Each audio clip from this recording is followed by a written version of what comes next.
It's right up ahead, but let's make sure we weren't followed first. I've been keeping watch, Demoiselle. I haven't spotted anyone suspicious thus far. Huh, very good.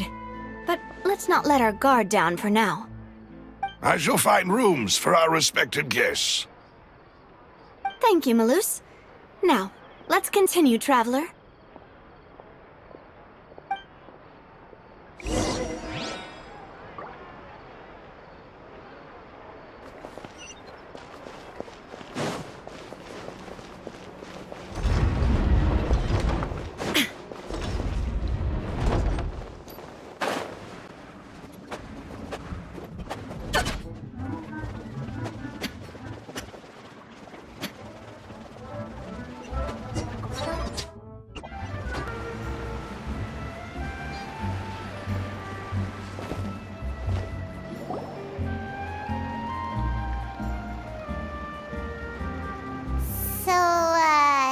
This is your base?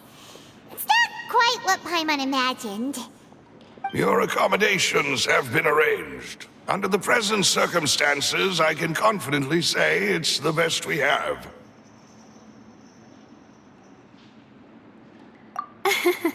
Well, our funds have been a little tight lately. After all, we don't allow illegal or unethical profiteering. In fact, our funds often come from citizenry who support us. Seems like it's tough times for everyone. But if you have the support of the people, that does sound like it's worth it. To be honest, our financial situation was a lot better back when my father was in charge a few years ago. I'm afraid I'm not quite his equal. Your father... he was the previous boss of Spina di Rosula, right? How did he... Demoiselle, if you'll allow me to explain. No. I'll explain it myself. I suppose I couldn't run from this topic forever. And as partners, this is something I hope they can understand. My father's name is Callus.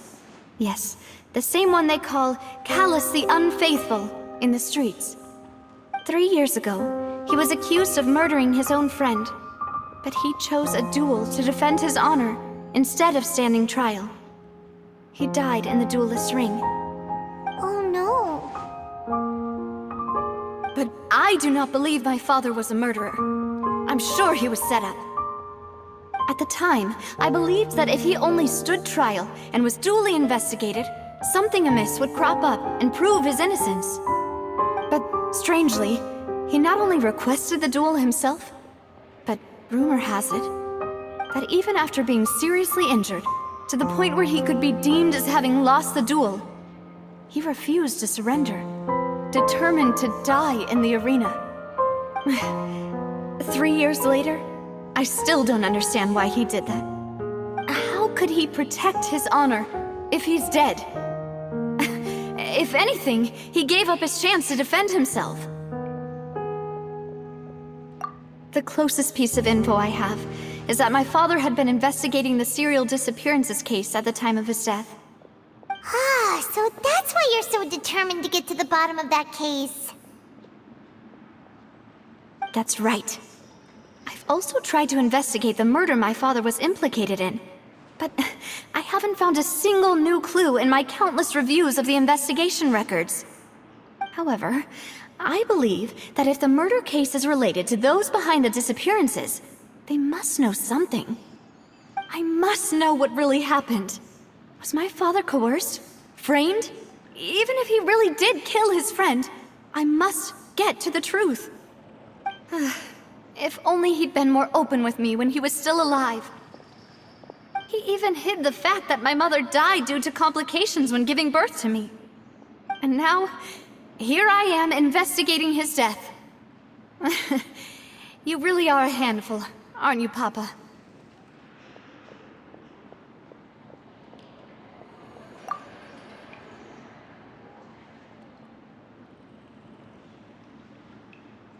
Demoiselle, please, if there is anything I can do, anything at all.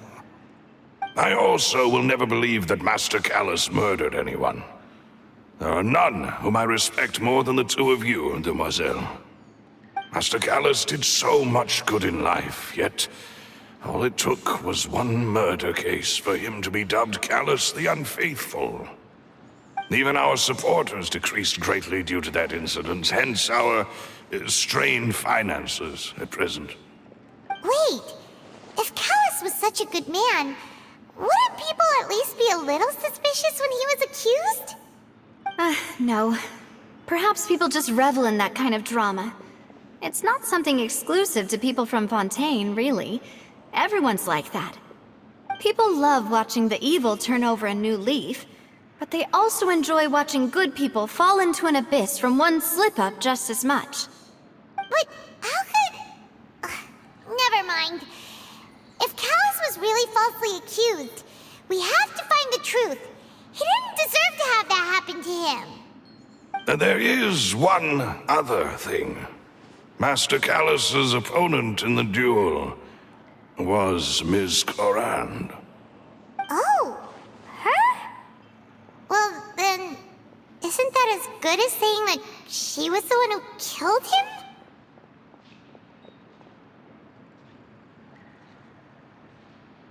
Yeah, that's not the sort of thing that you can just let go and move on from.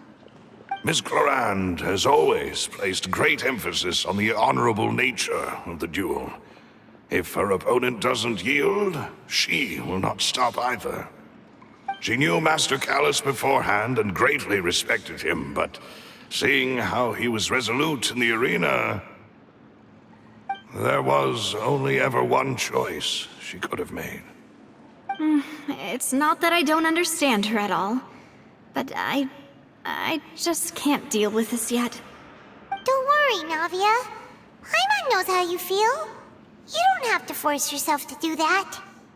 Afterward, Ms. Clorand told us that at the start of the duel, Master Callus requested that she ensure Demoiselle Navia's safety.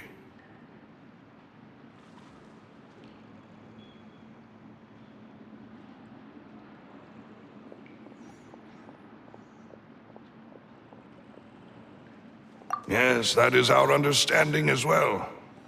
Oh, Papa. What madness drove you to ask the person who killed you to take care of me? All right, anyway, that's the information I wanted to share with you. Even if it did sound like I was just complaining towards the end.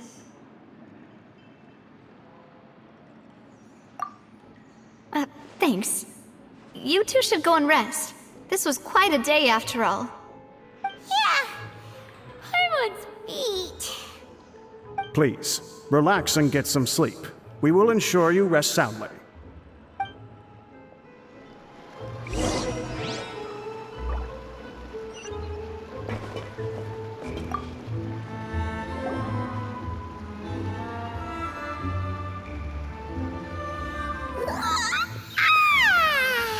Paimon slept so well. This place feels almost too safe. Huh? Navia? Where did the other two go? I sent them back to Poisson. It's Spina de Rosula's place of origin, and where we have our headquarters. There's not much for them to do here at the moment. Paimon gets the feeling that you're just trying to get them off your back. But never mind that. When did you get back? Were you waiting here the whole time? No, I just returned after going out for a while. I did some investigating yesterday regarding the name Vacher. Wait, so you didn't sleep at all? How could I after having such critical new evidence appear? Guess Paimon wasn't speaking for everyone just now, huh? Unfortunately, this name seems to have been wiped from existence. It doesn't seem to have a match anywhere. I suspect that those behind this have already taken steps to hinder an investigation from this angle. But that does prove that this Vacher person is a key witness in the incident.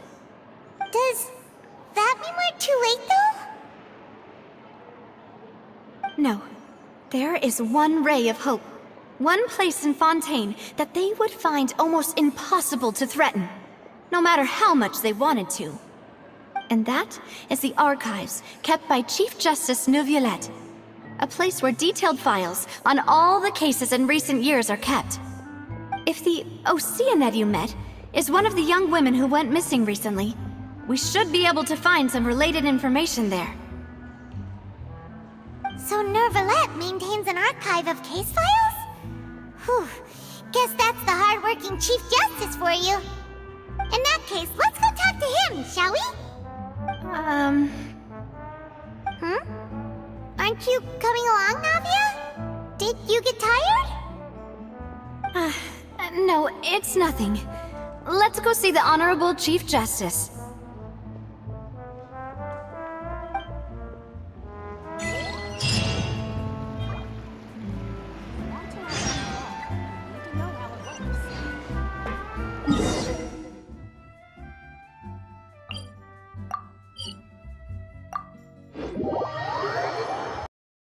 The Palais is right up ahead. Come on.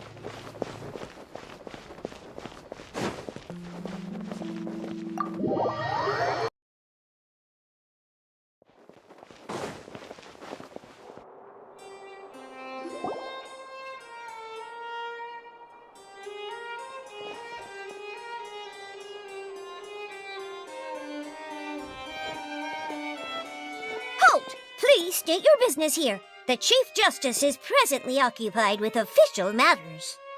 Huh. This place does look pretty heavily guarded. Guess that proves that Nervalette's files are really secure. Hey, don't you recognize us? Huh? Who are you? Just to be clear, I don't care who you are or who you might be related to. Our rules make no exceptions. See? They've got great discipline, too. Yep. Paimon can tell. If you're here just to crack jokes, I can point you towards the exit. Unlike some, we're busy, so please leave if you don't have a reason to be here. No. What I meant to say is, shouldn't you remember us from a few days ago? We were at the trial of the great magician Linny. Oh, yes, I remember. I read about it in the Steambird. You must be Linny's attorneys. It's all coming back to me now. We're here today to report and archive some information on a follow-up case. Huh, is that even a thing? Of course. Don't worry. We're here on official business. You can trust us. All right then, I'll let you through. The Chief Justice is just inside. Thanks so much.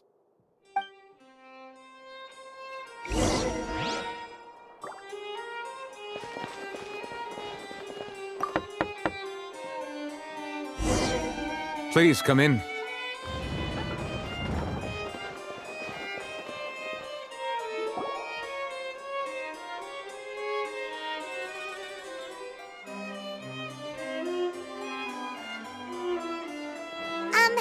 Sorry to barge in, Monsieur Nervalette. We only lied to get in because we didn't know any other way. It's all right. Please let me know how I may be of assistance to you. So you're not mad at us? We're looking for a man called Vacher. He may have been an eyewitness in the serial disappearances case. If we can find him, we may be able to unearth some key information on the case. Ah, I see. In that case, please wait here a moment while I browse through the files.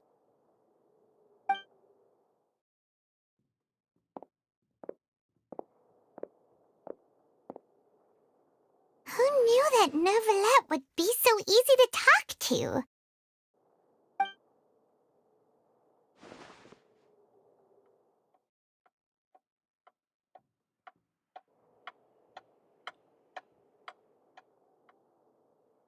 Unfortunately, I'm quite certain that no one by the name of Vacher has been involved in any case, criminal or civil, in the past several years.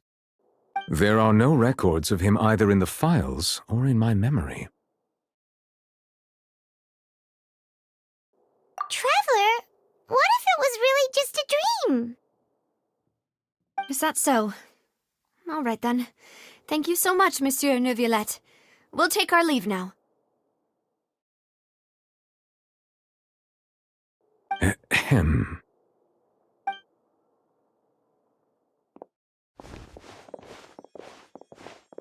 Miss Navia, I can understand how you feel. Your father, Callus, was a truly exceptional man. We deeply regret his passing.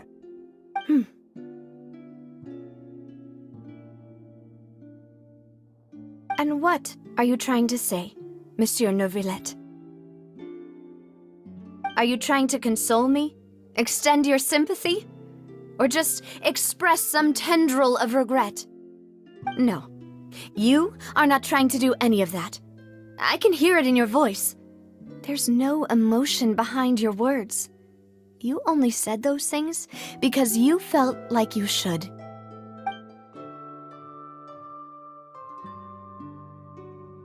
It's just like last time. After my father took his place in the duelist ring, I pushed through the guards to talk to you as a last resort. You even told me then that you thought there was something fishy with the case, yet you still allowed the duel to go ahead. In your eyes, the value of a human life is nothing compared to those cold laws you hold so dear. If you truly regret my father's death, then why didn't you call a stop to the duel?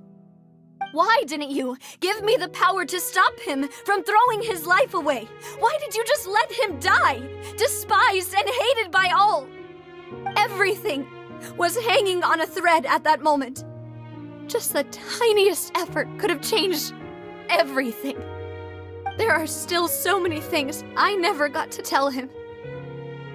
So many questions he still owes me answers to. If you really have no heart, then just look me in the eyes.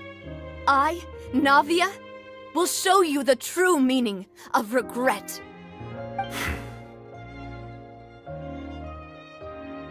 I'm sorry, Miss Navia. You and my father are truly alike. You keep all kinds of things in your heart and never say a word to anyone. It's not so much that you can't feel, but that you would never express anything. Oh well. In any case, everyone already knows full well the apathy of the Chief Justice. My apologies for taking my emotions out on you, Monsieur Chief Justice. Let's go, Traveler and Paimon.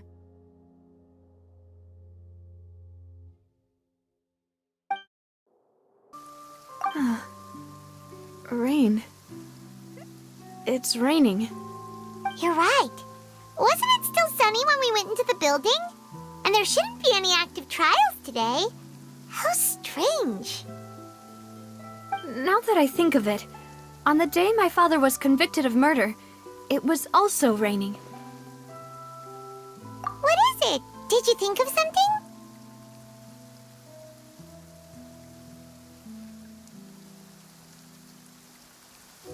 Yeah, he was outside.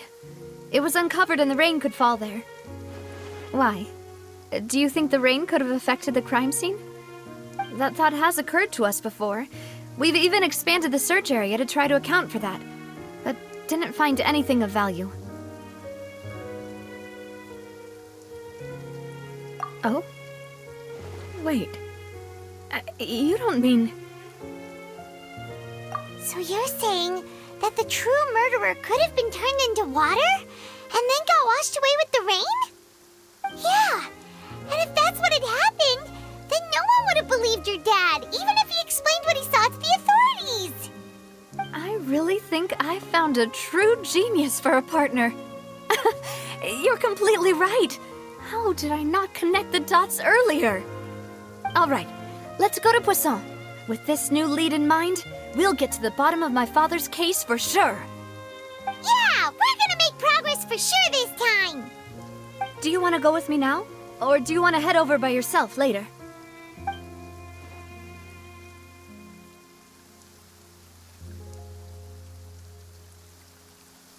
Great. Let's go then.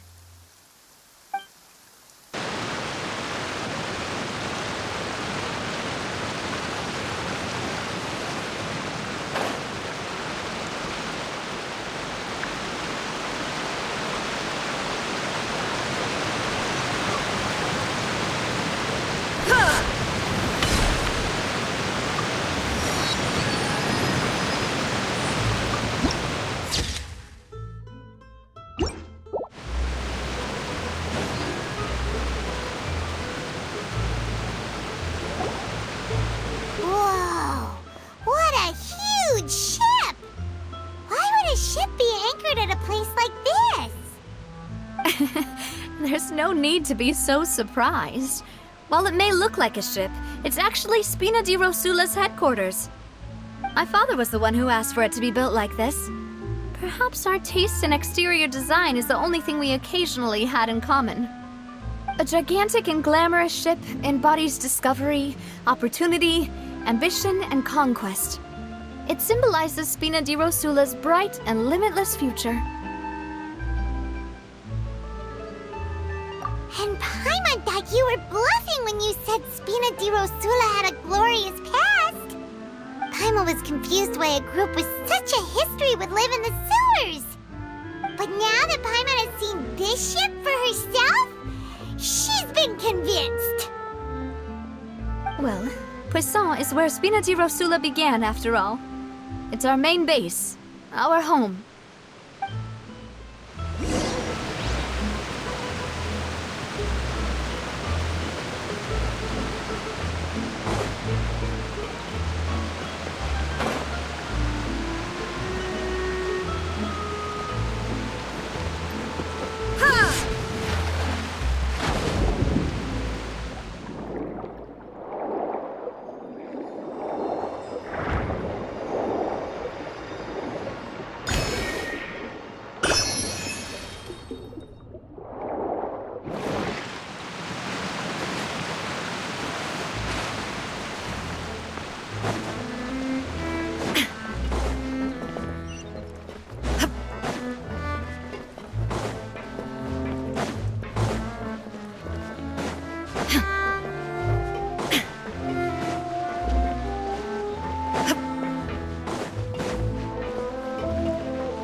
Melus, we're back!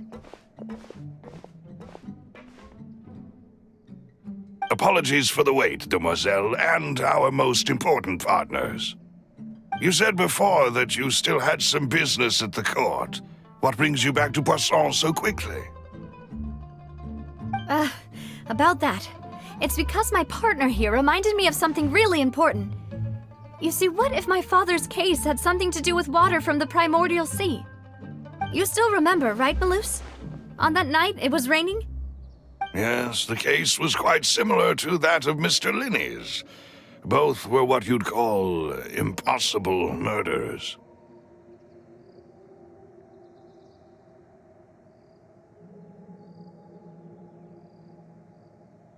Could you tell us a bit more about what happened before? Yeah, of course. Many years ago, something called synth began to gain popularity in Poisson. At a glance, it was a kind of drink that could excite your mood and produce many pleasant hallucinations. Wait! Didn't that guard guy who turned into water also mention that the primordial water could be used to produce some kind of potion? Yes, he did. Considering what we know now, it's almost certain that synth is created using water from the primordial sea. If you drink synth for an extended amount of time, you'll suffer many side effects, such as losing the ability to focus or control your emotions. And if you were to stop drinking it completely, you'll experience flashes of paranoia and anxiety while lacking energy to do anything. It's an extremely dangerous substance.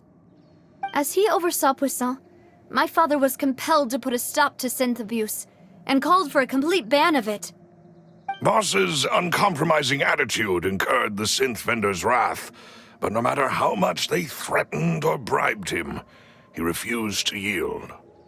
Not only that, Boss became determined to find the mastermind behind the synth operation and put an end to the problem once and for all. Yes, but the enemy was very cunning. So he could never get anything out of the dealers, all of whom only sold the stuff and weren't privy to the rest of the operation. Recognizing that, my father decided to contact the dealers in secret and cultivate personal relationships with them. Finally, he was able to convince someone to become his informant. The man's name was Jacques. He felt greatly ashamed about his work after seeing many families destroyed by synth abuse. That night, my father hosted a banquet at his countryside estate. He planned to meet up and exchange information with Jacques over some food. But then, we heard 2 gunshots from the courtyard. We raced to the scene and found my father, still holding a gun, and Jacques, who was already dead on the ground. Huh? How did that happen? Aren't they on the same side? Sounds just like Lenny's case, doesn't it?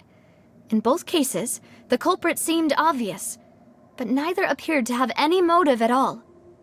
Looking back on it, though, I now believe the most important clue was something we all overlooked at the time. There were pieces of clothing left at the scene.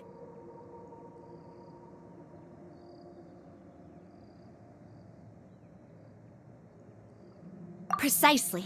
It's all thanks to you that I made the connection now. Back then, we all just thought they were some costumes that Jacques used to disguise himself at the banquet. But, considering it now, it's almost certain that they belong to a third person at the scene. With one extra person, we'll also need to reconsider why the 2 shots were fired. You're right. We still don't know what happened.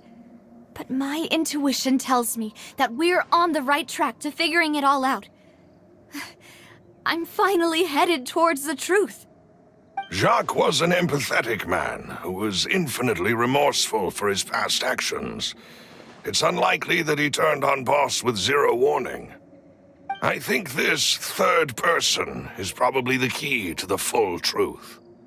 On that note, however, even though this will not please you, demoiselle, as your and your father's butler, I must still offer a word of warning. Our opponent is insidious and cruel. They are extremely difficult to deal with, and Boss has already lost his life trying to bring them to justice. Even though Spina de Rosula has lost most of its former glory, Poisson has welcomed a new time of peace, and we have been allowed to live out our lives. There is no need to follow your father's path. It would be both wise and in line with Boss's wishes to step back and give up on the case. If that's indeed what he wished for, then he should have told me that himself. Was I not the closest person to him? And yet, I was the one most kept in the dark. What was the point of him dying without sharing any of the secrets he knew? Did he manage to protect anything in the end? Synth is still here. Callus the Unfaithful is still his epithet. And Spina di Rosula is barely getting by. Nothing has changed. Did he think I'd just accept his meaningless death and live out my life just as meaninglessly? I've never accepted that, ever. Not since that day, and certainly not now. I want to find out the real answer for everyone's sake. For the missing girls, for the victims, and for myself. Navia. This is indeed the best moment to act. Your partner appears to be quite reliable, and more importantly, demoiselle, I think you're also ready to take this on. So you do know something else, Malus? Yes, I do. In fact, even before that banquet, Boss already knew of the connection between Synth and the serial disappearances case. But what drove all the tensions to the boiling point was the revelation that you, demoiselle, had been selected as the next target to disappear. What? Boss also didn't tell you that he had been diagnosed with a rare illness. The doctors told him that he had no more than 5 years left to live. And the serial disappearances case caused him great anxiety. 5 years was nowhere near enough time to resolve this long-standing conflict, but once he passed away, all the danger would pass on to you. Knowing all of this, he decided to use one final intimidation tactic before his death. He claimed to have already gotten his hands on some key incriminating evidence for the other side, and even told some members of Spina di Rosula about the details. But as long as you remained safe, he would not share the evidence with the public. If something were to happen to you, then he and all those he told would immediately expose all they knew about Synth and the disappeared victims. Right, so nobody would be able to get off scot-free. As we've seen, Boss's tactic has worked. Even though Boss has been gone for a long time, the other side has not tried to take Demoiselle's life. No, I don't believe it. He never appeared to look sick to me. No father wants their daughter to see them weak and haggard, especially someone as proud as Boss. To him, dying in a duel and suffering lasting dishonor as the unfaithful were still far preferable than losing face in front of his daughter. So he chose to die in silence, so that he could protect me. I'm afraid you're not understanding this correctly, Demoiselle. What Boss wanted to hand to you was not a parasol, but a sword. If Boss's spirit could hear you telling me that you want to find the answer for the sake of everyone involved, I'm sure he'd be extremely proud. That fool. Couldn't he have just given it to me straight? No. He might have set up everything precisely because he never thought I'd be able to understand him. Is that the amount of confidence he had in me? And what if I was never able to make it to where I am now?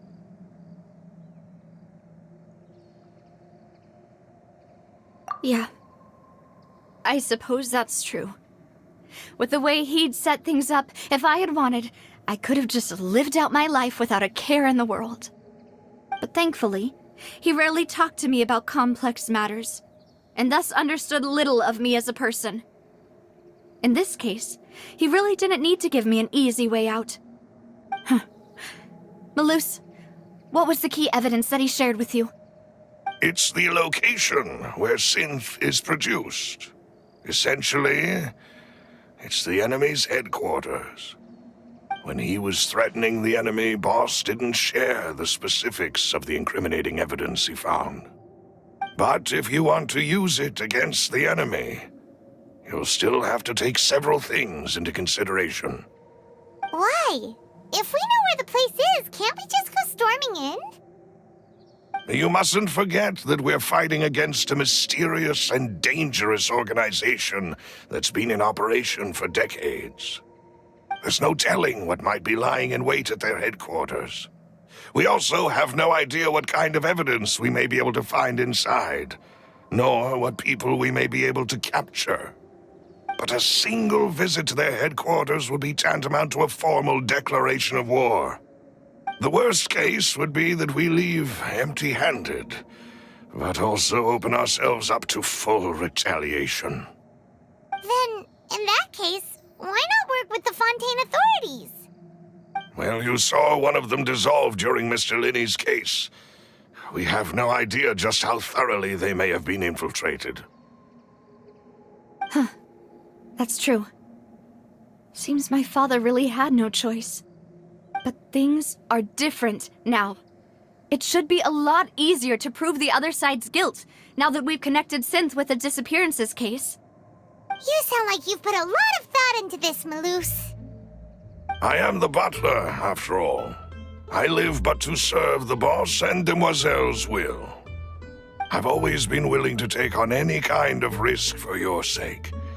But considering my relative lack of ability, I've spent my time keeping secrets, performing basic investigations, and waiting for the right time to come. Thank you for all of that, Malus. Have you discovered anything new in the past few years? Let me think. One conclusion I came to was that the enemy must be quite familiar with Spina di Rosula, or at least have an informant planted here. When I announced orders to the organization's members on Demoiselle's behalf, I used to deliberately keep a few people in the dark and observe the reactions of the synth vendors.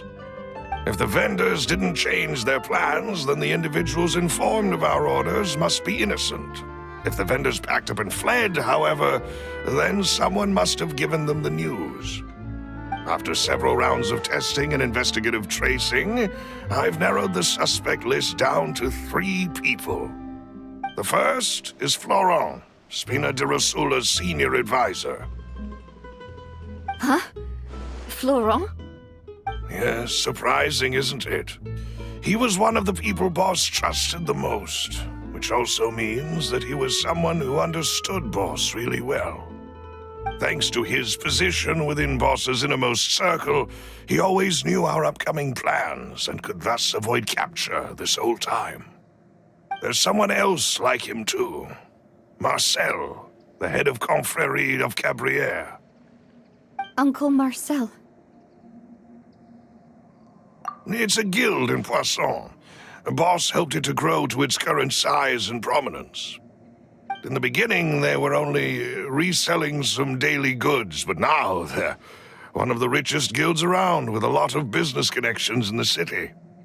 So, they're like a sister organization of Spina di Rosula? Yes, you can say that. When we were fighting against the synth dealers, they provided us with plenty of support. It's a bit difficult to imagine someone using their own money to hunt down themselves. The final suspect is Thierry, the man responsible for coordinating information between Spina di Rosula and the guards. Although the guards mostly leave us to our own devices, there are still many activities we have to report to the local authorities. Since Thierry is always in the know about our current activities, he could theoretically always plan one step ahead. I see. These are all people who I communicate with quite regularly. To think that the enemy we've been fighting against has been right next to me all along, among those I trust the most. It's almost too hard to believe. If you want to investigate them, please take every precaution to not alert the quarry. Judging from our experience, the enemy is extremely cautious. Of course. And thank you, Malus. You've provided us with a lot of great information. You're too kind, my lady. I'm just doing my duty. And before I forget, proving Boss's innocence would also mean clearing him of blame in Jacques' death. After that incident, Jacques' wife and daughter were taken into the Spina's care. They still live in Poisson today. If it might help, you could also pay them a visit. I can make the necessary arrangements. Aw, thank you so much, Malus. You really are the best. A new case awaits, my dear partner.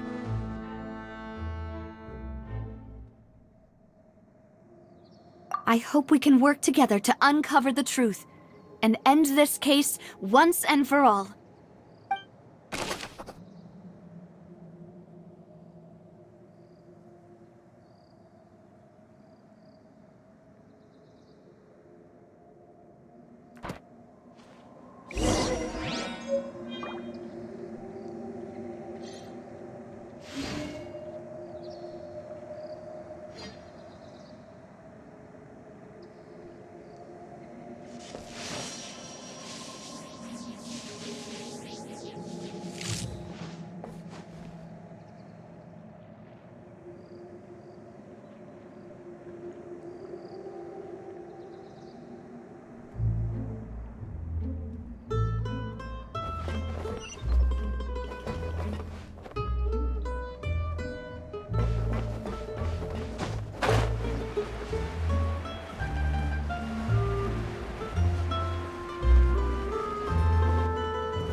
It is settled, then.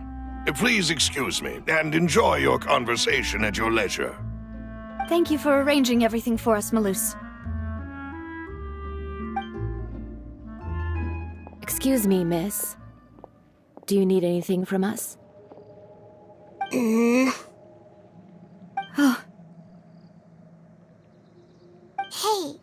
Navia's all quiet. This isn't like her at all. I'm sorry that I only came to visit after all this time. After what happened, I didn't know how I was supposed to face the two of you. Ah, if it's about that, there's no need to apologize. After my husband died, Spina di Rosula sent us a lot of mora and support. I understood your guilt and apology to be genuine. But aren't all of those things nothing compared to the loss of Jacques? I can understand the kind of pain that comes with losing a father so needlessly. You don't understand at all. I didn't know how to face you, because I didn't know what I could possibly bring as a consolation gift. I know only the full truth could bring closure to you, and to all of us. I'm sorry. I appreciate the sentiment, but you don't have to carry all that guilt. On the matter regarding my husband, my daughter and I have more or less found our answer already. Would you mind sharing it with me? I really can't believe that my father could ever bring himself to shoot Jacques. I always knew that my husband's money was earned through others' suffering. He told me countless times that if he could turn back the clock, he would never go into the synth business again. He had many regrets, and felt that he took the idea of providing for his family too literally. For the longest time, he thought Mora was everything. So when Mr. Callis came to him with a proposal, he accepted it almost immediately. He tried to be as careful as he could, but even so, he was still found out by the higher-ups. They found out about his betrayal? Papa didn't say that exactly, but Papa did tell me that I should never be ungrateful. Before he left that day, he told me that he had no choice. It was only later that I realized it was his final farewell to the two of us. I don't know that for sure, but you could say that's the conclusion I eventually came to. Which is why I'm the one who should feel guilty. Callis had always taken great care of us, both when he was still alive and after he passed away. Even if he fired the shot that killed my husband, it was likely in self-defense. It is impossible for me to hate him for what he had done. But Mama, why is Papa still the bad guy if he did the right thing? Papa always wanted to be a good man, so why did he have to do a bad thing in the end? Well, things aren't always as they seem. You still feel like your papa was a good man, right? Yeah, Papa was a really good man. The best in the whole world. Then you should hold on to that. If a good man had to do a bad thing, then he must have had his reasons. Regardless of whether he left you a parasol or a sword. He must have done so to give you a better life. Oh. Thank you for everything you've told me. I will definitely find the truth. The current state of things is not something I'm willing to just sit back and accept. Thank you. I'm very grateful to hear this from you. Even though your personality is quite different from your father's, your determination when you speak is really similar. You really think so? That's the first time anyone said that to me.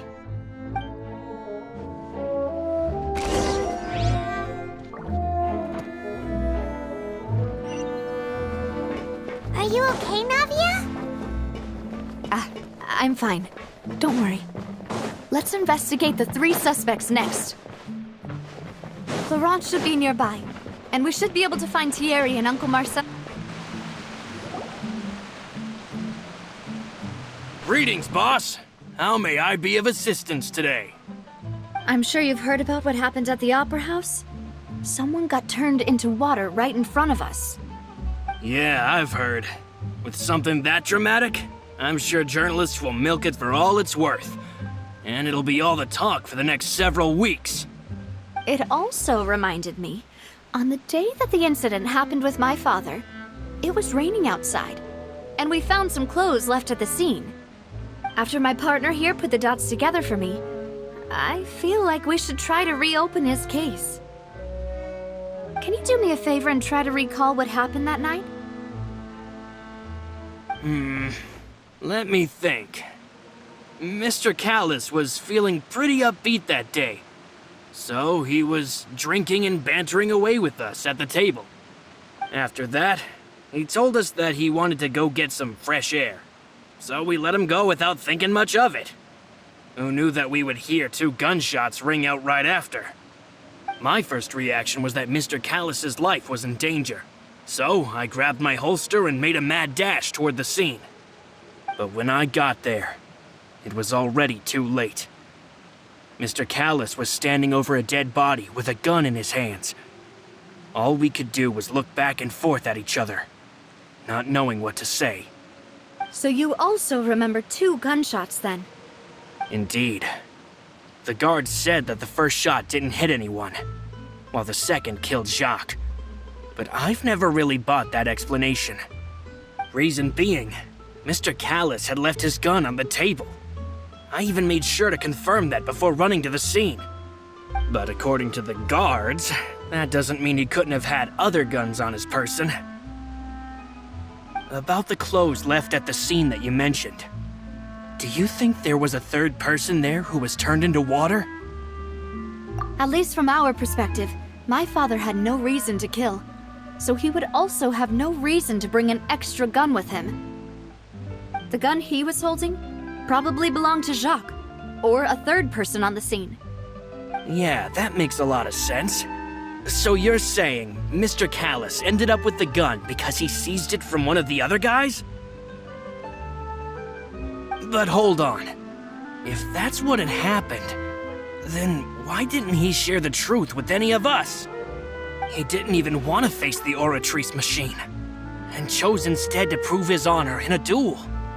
Did he lose all faith in the courts after seeing someone dissolve right in front of his eyes? About that, Malus told me a thing or two. So, I think I can understand why he committed to the duel. I'll tell you everything once the whole truth has been revealed. I understand. Then I'll leave Mr. Callus's honor in your hands, boss. And if I may just say one more thing. The whole Callus the Unfaithful epithet has been a thorn in my side since the day it was invented. Many people have laughed at me for still calling him Mr. Callus, even after so many years have passed. But it was Mr. Callus's trust that allowed me to rise through the ranks of Spina di Rosula and live the life I lead today.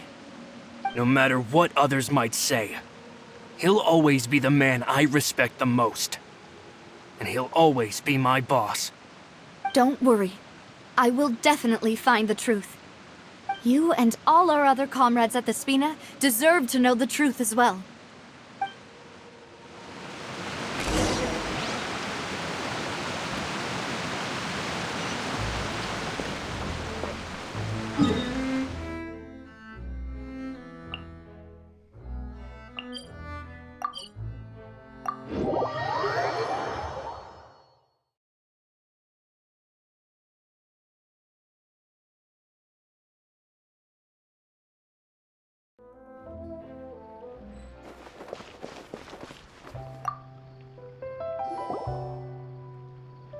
Hey, Thierry! It's me! Oh, now, what brings you here, Miss Navia? I've heard that you made quite the name for yourself at the Opera House. Oh, so you've caught news of that already. Oh, okay. Hey, I'm also a member of the Guards, you know. The way you make it sound, people would think I was sent off to Poisson because I had done something wrong. Are you sure there isn't a little bit of truth in that? Under normal circumstances, shouldn't you have been called back to the city already? I mean, where I work is really up to me. Let's just say I enjoy the ambiance of Poisson.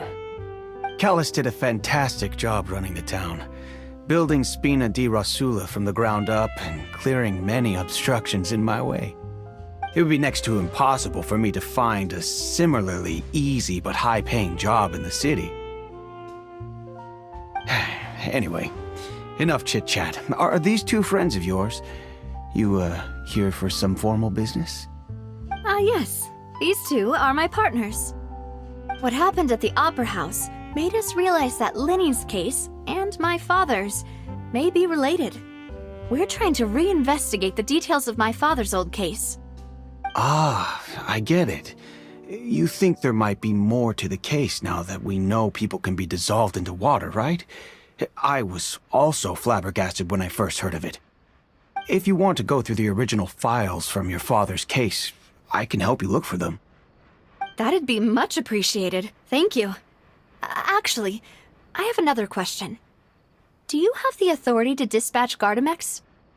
Of course. Without them, I couldn't possibly handle Poisson on my own. Why do you ask? We definitely can't use them to forcefully get more evidence for your father's case. Well, you see, just recently, we were attacked by a horde of unnumbered Gardamex in the city.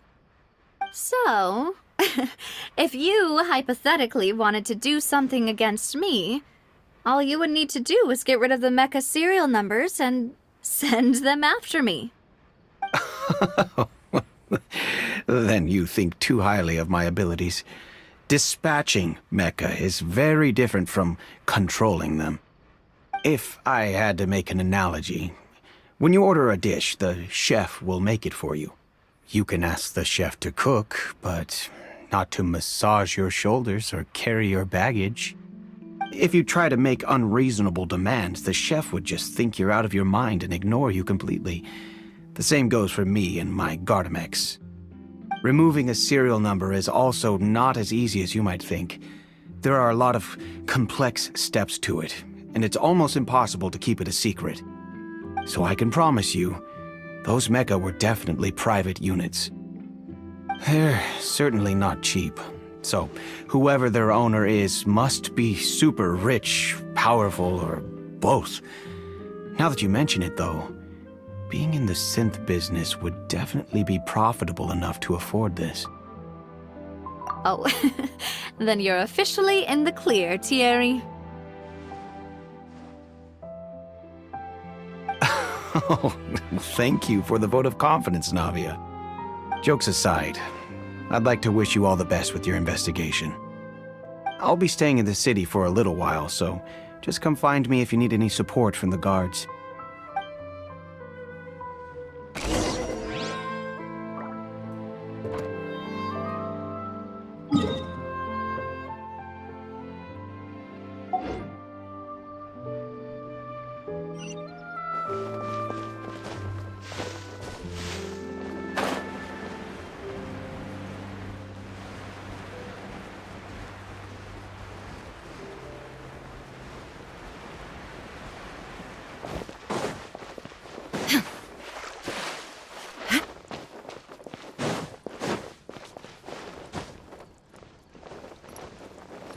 The thunder falls silent.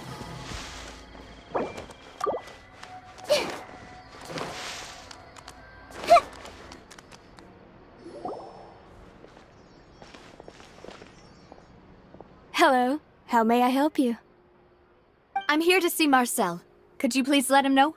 You can just say Navia's looking for him. Sure. I will let him know right away.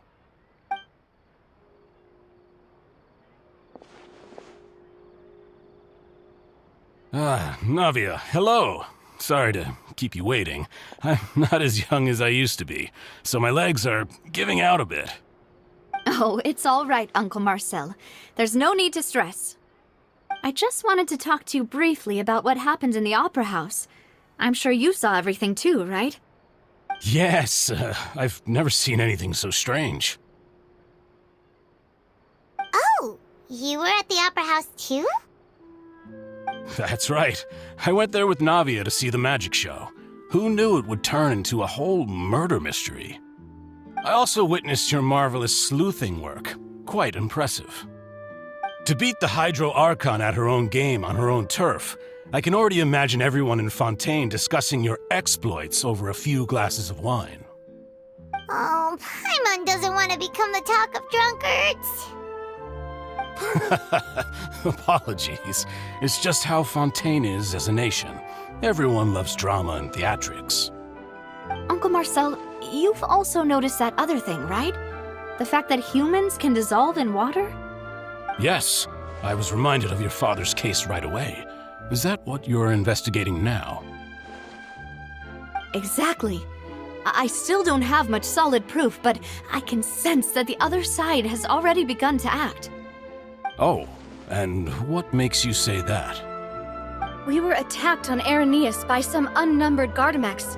And there was also an attempt to get me to drink water from the primordial sea. If not for the vigilance of my partner, I probably wouldn't even be here talking to you right now. Oh, you're giving us too much credit.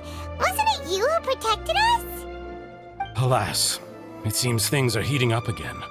The peace that Callus sought so dearly will soon become a thing of the past. But rest assured, Navia, Poisson will always remain a safe haven for you. If you're scared, you can always return there. If anyone dares to lay their hands on you there, the Confrérie of Cabrières will use its funds to the last Mora to bring them to justice. Thank you, Uncle Marcel. But I don't intend to go into hiding. I'm going to strike while the iron's hot. Do you have any new thoughts on my father's case? About that. Sorry, my age is catching up with me, so it'll take me a while to recall my memory.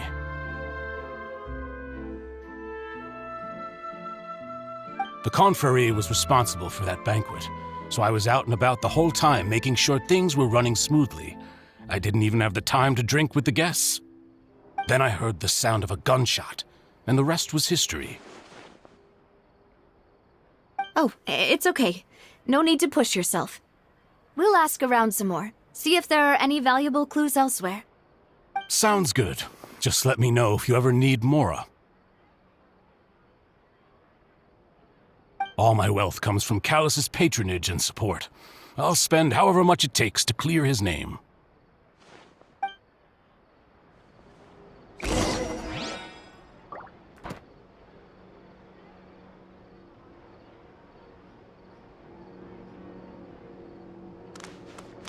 This can work. I'll just treat them as new samples.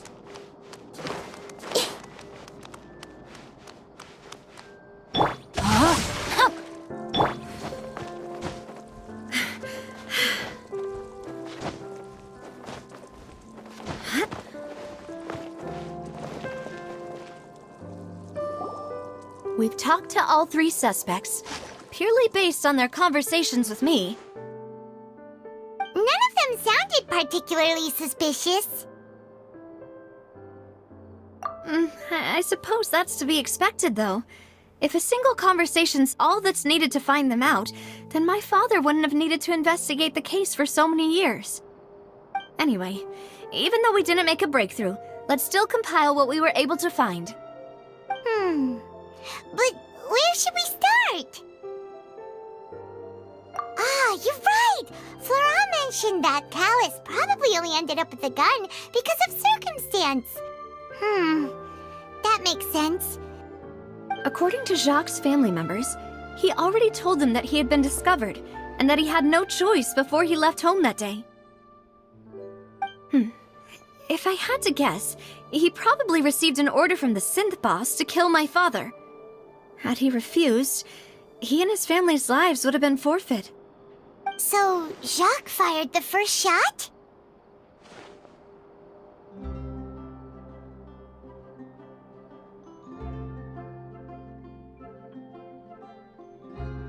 Oh? And why is that?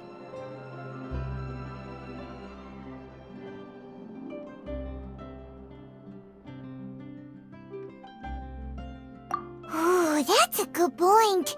Jacques probably already knew that he was just being used as a tool for murder. And once he had completed his mission, he'd be of no more use to his boss. So, what would make more sense from his perspective would be to turn his back on the Order and seek protection from my father. Makes sense. But without evidence, that's still just a theory. Besides Jacques, the attack from the Gardamex has been bothering me quite a bit as well. It's obvious that our enemy has become more antsy after the secret of the primordial seawater was revealed. Do you think he knew, even then, that we'd follow this lead to the end? Given everything that's happened since, it's quite possible. But who among the 3 suspects would have the ability to control privately owned Gardamex?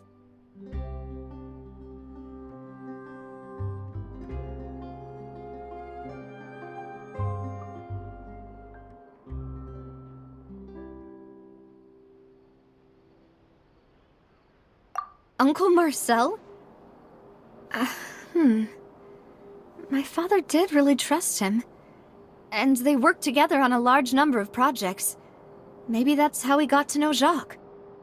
And with funds from the Confrérie, he could also afford a large number of Gardamex. It's still really hard for me to imagine, though. After all, Uncle Marcel has been around since I was just a child. Also, wouldn't this mean he has been spending a whole lot of mora and energy to fight his own synth business?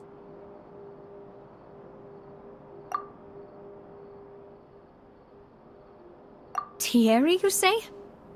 Huh. It is possible that he's figured out a way to convert the Gardamex for personal use. But I didn't feel like he was lying when he was talking to us about the mecha. I also don't think he'd be able to keep that kind of tampering under wraps. Yeah, had he actually tampered with the mecha, we'd be able to prove it with a simple check of the guard's inventory. If the mecha were taken from the guards, it should be pretty easy to find out when and how that happened.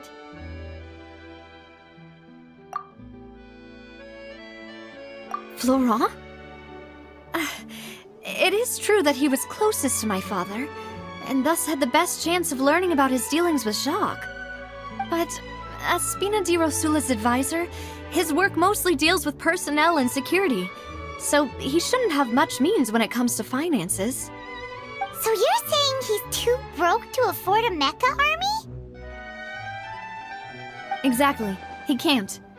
And even if he could, I don't think he would be able to dispatch a whole group so quickly. Who could it be?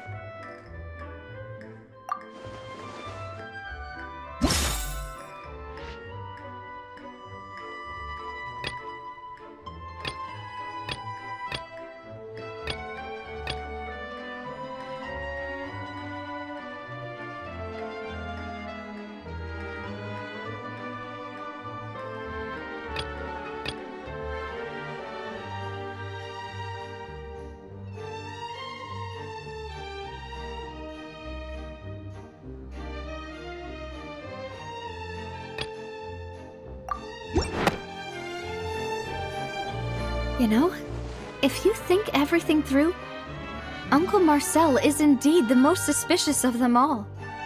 Could we be missing other suspects?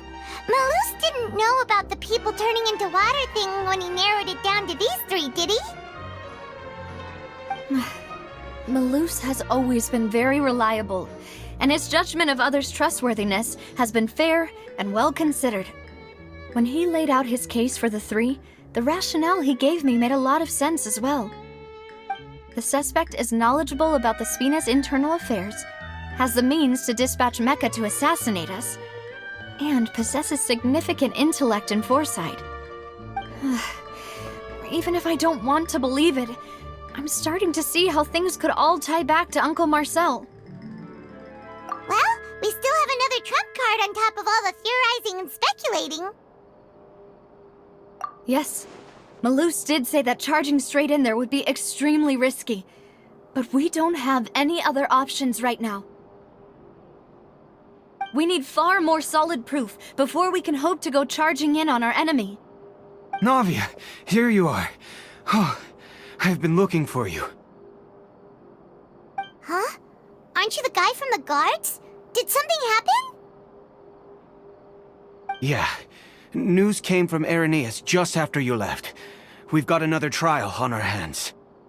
Wasn't that place built specifically for holding trials? What's so newsworthy about this one?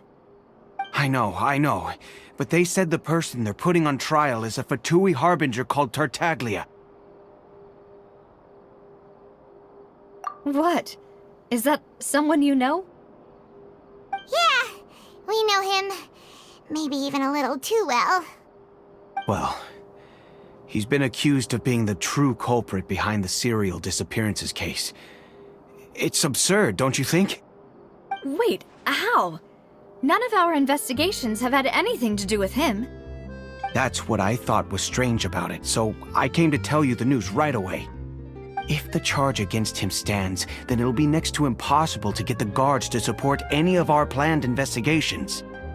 Right, because they'll think they've already found the culprit. Yeah, and it'll be a lot harder then to clear Mr. Callus's name. I understand. Well, partner, what do you think we should do? We still haven't found any conclusive evidence.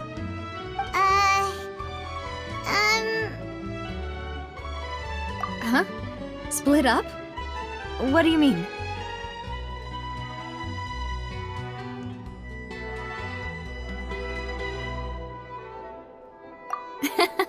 Just as expected of my partner. Since this is a trial about the serial disappearances case, the culprit's attention will be focused on Irenaeus, leaving his home base wide open. You're right. This is our best opportunity. All right then, let's do this. I'll stall them at the Opera House and charge Marcel as the true culprit. I won't have any chance of making that charge stick, though, unless we find more evidence.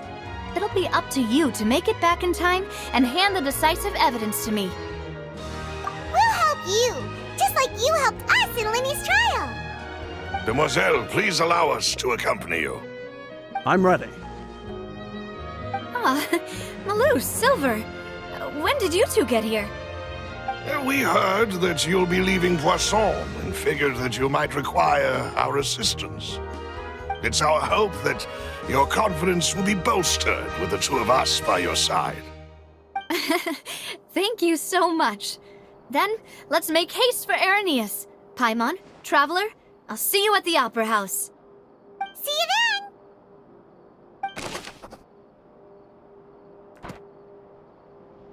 Navia has set out for Irenaeus. We should also get going. The location has already been marked on the map, so let's head over. Huh. According to Malus's info, the synth production base is underwater. Let's go and try to find the entrance.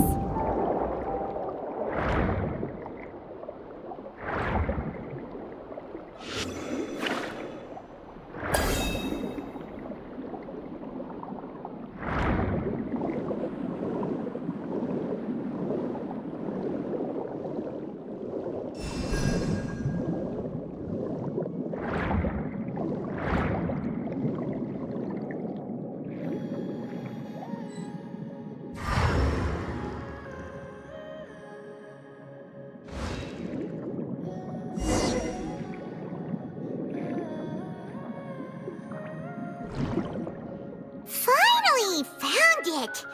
Huh. So this is the entrance that leads to the synth production base. It sure doesn't seem out of the ordinary at all. Ah, you're right.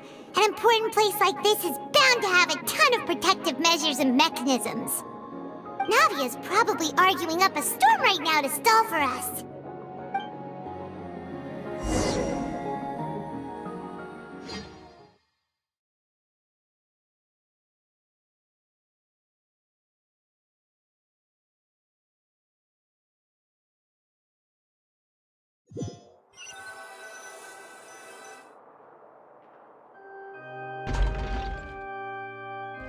It would appear that I must repeat my question again, Mr. Tartaglia.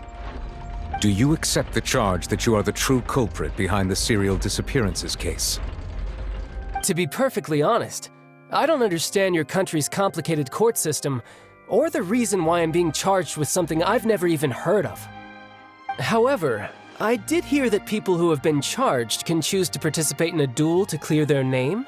Is that right? In which case, as long as I accept the charge, I can have an all-out fight with that champion duelist Clorend, right? I've got to admit, that's one of the most enticing offers I've ever received. When I privately sparred with her last time, she was obviously holding back. Real disappointing. Hey! Don't you understand? You're currently the prime suspect for a major case. This isn't the place for you to be looking for fights. Oh? Sounds like the Hydro Archon wants to lecture me on the ways of the Opera House. Then why don't you duel me too? I'm the kind of student that learns best in the heat of battle. No. That's not what I meant. Alas, it would appear that communication with the defendant is going poorly, and we have made very little progress. In that case, let me explain everything from the very beginning again. The goal of this trial is to determine the culprit behind the serial disappearances case. That case had nothing to do with him! You've got the wrong man! Huh? What's going on? Why is she interjecting again? I told you it couldn't be one of the Fatui Harbingers. Miss Navia, this is the second time you've interrupted the court proceedings. I only tolerated your behavior last time because you were able to provide the court with a key eyewitness. But that was an exception rather than standard court protocol. I can very well charge you with contempt of court for your interjections. Oh, please. Did you ever think I had any respect for this place's pointless theatrics? We can put that discussion aside for now. I'm not here to argue with you. I'm here to charge the true culprit behind the serial disappearances case. And if my charges prove true, then Tartaglia here will be proven innocent by default, correct? Oh, a young lady has charged in and offered to clear my name. How fascinating. Well, I'd gotten half bored to death by all these rules and procedures anyway, so I'll take you up on that offer. So, Your Honor, is there nothing else for me to do now? You may take a seat for now in the audience, but that doesn't mean the suspicions against you have been lifted. Now then, Miss Navia, who is the person you would like to charge instead? That person is...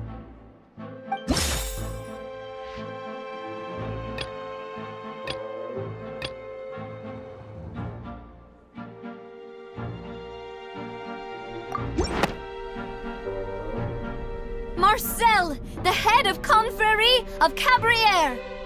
Huh? What confrérie? Never heard of them in my life. I've heard of them, but weren't they Spina di Rosula's sister organization? Oh, is this going to be a friends to enemies type situation? Please let me remind you, Miss Navia, that charging someone is an incredibly serious matter. Committing to the charge also means taking on the legal responsibilities associated with it. And if the charge fails, depending on the circumstances, you may also be charged with the crime of making a false accusation. Knowing this, do you still wish to charge this man? Yes, I do. In that case, I declare the charge to be valid. Miss Navia and attorneys, please take your places on the court. Members of the guards, please contact Mr. Marcel right away so that he may stand trial.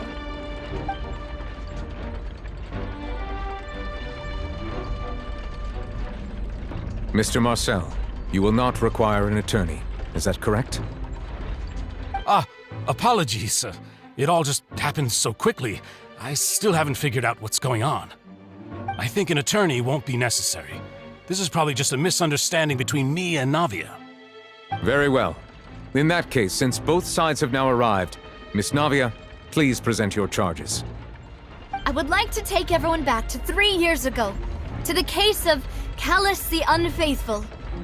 Only through elucidating what really happened in that case can we connect all the dots for the serial disappearances case. Navia, do you really think that I was the one who killed your father? Come on, why would I do that? Callus was my benefactor, and remember both you and I only ran to the scene when we heard the sound of a gun. If that's enough to make me a suspect, wouldn't that make everyone at that banquet a suspect as well? I think there's no point in getting into the specifics right now. The audience doesn't even have the big picture yet. Even I'm struggling to remember some details of that case. Exactly correct, Your Honor. I must refresh everyone's memory about that case before I can explain my charge and reasoning. I see. In which case, I will recount the findings about that case as originally recorded by Maison Gardiennage.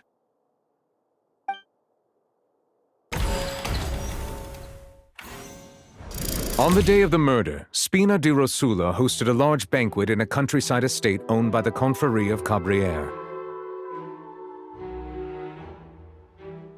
During the banquet, all attending guests heard 2 gunshots from the courtyard.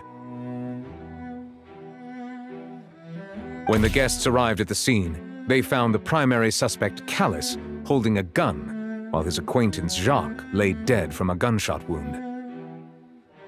The guards' investigation did not recover any other firearms from the scene. As a result, they concluded that the suspect's first shot must have missed, while the second must have taken Jacques' life. The suspect did not dispute this conclusion, and also declined to defend himself in court. Instead, he chose to prove his innocence through a duel. Callus was defeated by champion duelist Clarand in the ensuing duel, and soon succumbed to the injuries. These are the known facts about the case.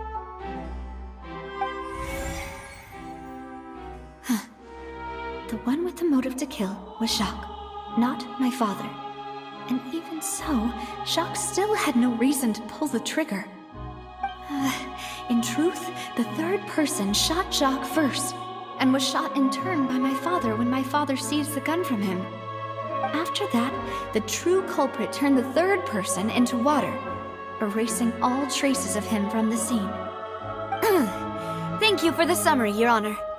Of course, the guard's conclusion appeared quite sensible to us at the time. However, we should revisit the case now that we've gained new information about the abilities of water from the primordial sea.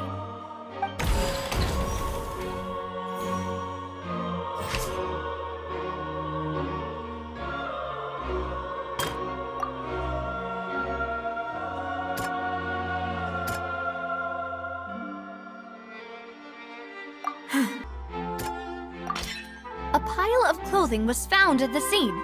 The guards once believed they were used by Jacques as a costume to disguise himself. But now, it is clear that the clothes were proof that there was a third person at the scene, and that they were turned into water after committing the murder. Since it was raining that day, the culprit was confident that they could use the rain to wash away all traces of their dissolved accomplice. Realizing this, the true culprit caused the hired assassin to dissolve into water, leading everyone to believe Callus was responsible for Jacques' murder. This is the true version of events.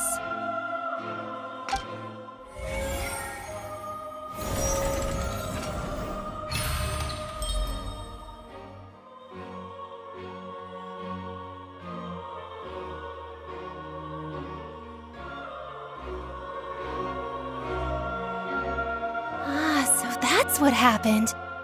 Wait, you're telling me something as dangerous as water from the primordial sea has been used for all these years? What a great theory. It also explains Callus's and Jacques' respective motives. I guess they didn't shoot each other after all. Mr. Marcel, you are the one being charged with the crime. You should provide a rebuttal if you wish to prove your innocence. But I think I agree with everything Navia just said. In fact, there was nothing in her speech that directly implicated me. Then, may I ask some questions?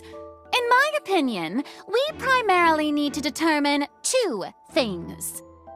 1, do you have the evidence to back up your claims? I'm afraid not. At least not at this very moment. Boo! If you don't have any evidence, you should just go home! I may not have the evidence with me, but I know where I could go to collect it. If we look up the deserted clothes against a record of people who went missing around the same time, we should be able to find a match. Considering the serial disappearances case, the guards probably kept careful records of all missing persons from around that time, regardless of age or gender. That makes sense to me. Monsieur Neuvillette, I would consider this to be a reasonable investigative direction. Why do I feel like Farina's acting a little differently today? Maybe she's scared of embarrassing herself again? Alternatively, she's become more diligent after charging an innocent citizen in the last trial. My second question has to do with the ensuing duel. If the truth is indeed as you described, then why didn't Mr. Callis explain himself in court? If he had testified that a person had been dissolved, he could have at least mounted a defense. I've thought about this too, and the answer is actually pretty simple. He felt there were things that were more important to him. The dissolving power of water from the primordial sea is an important secret for the true culprit of the serial disappearances case. My father could have exposed it for all to see, but he chose to take it to the grave. At that time, Spina di Rosula was in dire straits, and his reputation had already been shattered. He had no guarantee that going forward with the truth would allow the culprit to be brought to justice. What was certain, however, was that it would paint a gigantic target on my back. Boss once told me that Demoiselle had already been selected as the next target of the serial disappearances case. What? If the secret had gotten out, the culprit would have fought an all-out war with Espina right there and then. I wouldn't have been the only one in danger. All of us would have stood to lose our lives. Of course, the guards might eventually figure out the truth of the matter and determine that we were in the right. But what good would that do? How can a hollow verdict protect anyone? Had this opera house ever given my father any kind of confidence in its brand of justice, Spina di Rosula would have had no reason to exist. But by staying silent, we retain the ability to deter our opponents and continue the stalemate. I was able to become Spina di Rosula's president, which made me harder to target, as well as giving me more time to grow and learn. And once I have figured out the truth and stepped up to the challenge, I will do what this opera house cannot, and restore my father's truth and honor back to him. So, you mean to say, your father intended to die in the duelist's ring? That's right. Do you have any proof? Of course. All you need is to ask his opponent, Clorand. I don't need your apology, your guilt, or your support from the shadows. You don't have to do anything for my sake. But since he entrusted his will to you, Clorand, you should tell us the truth about his sacrifice. So, during the duel, did you believe that Callis was intending to die? Yes, I did. As a champion duelist, I've fought many battles and taken a countless number of dishonored lives. In my line of work, I've seen all kinds of people give their all for the faintest hope to continue living. Some were determined, others passionate, and some even manic and twisted. Just one look and I can tell if a duelist is hoping to live or if they're looking to die. I hereby swear on my name and honor as a champion duelist that Mr. Callis never intended to leave the ring alive. Since that's your testimony, I have no more questions. It appears there really are good grounds to reopen this case. I concur. However, Miss Navia, you still have not explained the link between your father's case and the serial disappearances case. Right?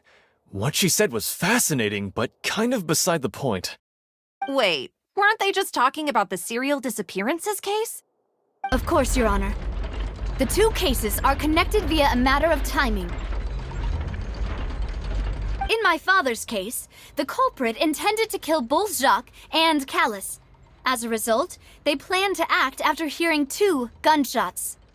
And at the end of Linny's trial, the culprit also only dissolved the victim in front of everyone because they realized they were at risk of being identified. The culprit could only time their actions so precisely if they were already at the scene. Coincidentally, Marcel attended both the banquet and the trial. So that's why you suspected me. Even after hearing your reasoning, I still can't help but find it a little preposterous. I'm used to it, though. You've always been an impulsive and sentimental child, Navia. It's one of your most endearing traits. No need to appeal to pathos. I won't try to refute your points one by one, but even if everything you just said was true, can you prove that I was the only person present at both events? On top of that, does a person have to be physically present to control the timing? Can't someone remotely monitor the place? I don't know what she can say to that. I know that even with that, you might still think you can reduce the list of suspects with some further investigations until I'm the only one left on the list. Alas, who won't feel at least a little hurt by an accusation of murder from a girl you see as your own daughter? But if I were to dismiss this completely, you'd also think I'm not being considerate of your feelings. Ah well, let Uncle Marcel teach you another lesson. Do you know what the biggest flaw in your reasoning is? I suppose you're gonna tell me anyways. It's timing again. I'm a businessman by trade. From that standpoint, there's no reason for me to kidnap young women. It's a high-risk action with nothing to gain. In addition, I left my home in Snezhnaya when I was young to come to Poisson and work in some trade. My business only thrived when I received Callus's patronage. But the disappearances began before I ever stepped foot in Fontaine. I do apologize, demoiselle. This was my mistake. No, it's not your fault. I'm sure he had come prepared. Is there anything else you'd like to say? Would you like to check the date of my first business license against the first known case of the serial disappearances? You can also take a look at my border entry records, or ask my friends and family when I left Snezhnaya for the first time. Could those records and testimonies do something to appease the unspeakable anguish in your heart? Seems like she got the wrong guy. At this rate, Navia will be convicted for falsely accusing him. I think you've done a superb job of dissecting your father's feelings as he neared the end of his life. But aren't you going against all of his wishes and expectations right now? He wished for you to become more rational, collected, and conscientious, instead of dwelling only on your own feelings. Once you've learned to be more considerate of others' feelings, and to stop rushing headlong into things, you'd have met most of his expectations. This isn't just about me, and it never has been. The biggest difference between me and the rest of the victims is that I still have the ability to search for the truth, while that same agency has long been taken from them. The people whose families were destroyed by synth abuse, the people who lost their loved ones to the serial disappearances, and the people who suffered tragic ends due to their sense of justice. Many people's images are flashing before my eyes. I'm sure some are coming to those of you in the audience as well. And whose image do you see, Marcel? Is it a man named Vacher? Oh, so you do know that name. I'm merely surprised you'd suddenly say the name of someone I've never even heard of. I was waiting for you to say that.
Paimon thinks we need to go up, but Paimon doesn't see a way.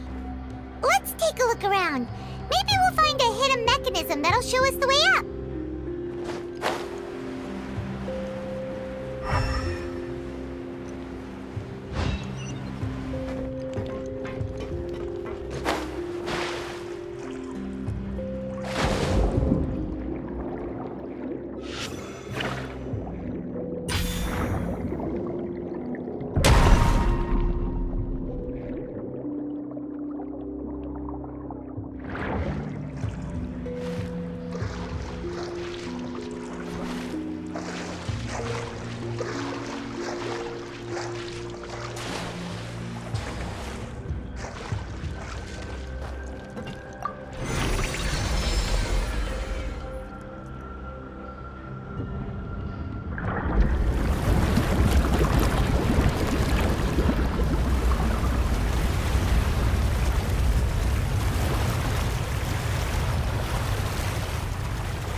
The water level is rising! Now we can swim to the top! But this is still a ways away from where we need to go.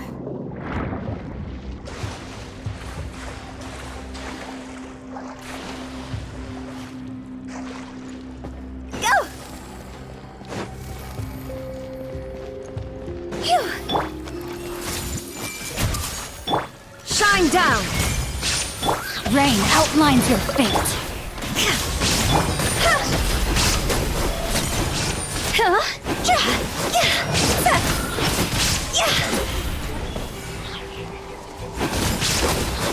Is it my time? No, my sword!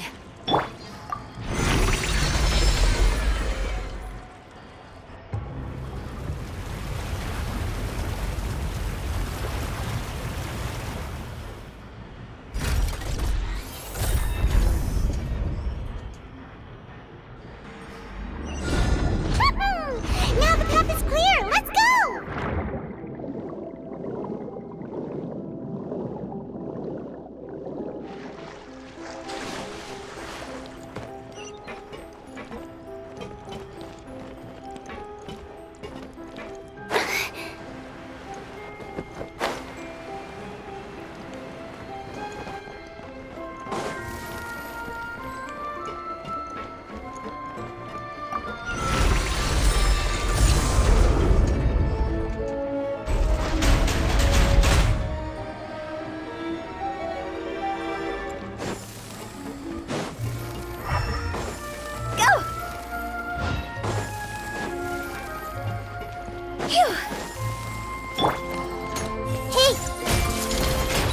Rain outlines your fate.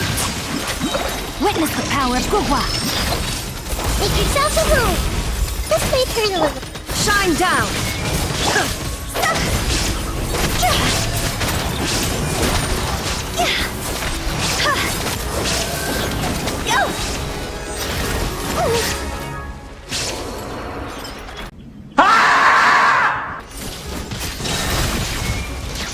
Inazuma shines eternal!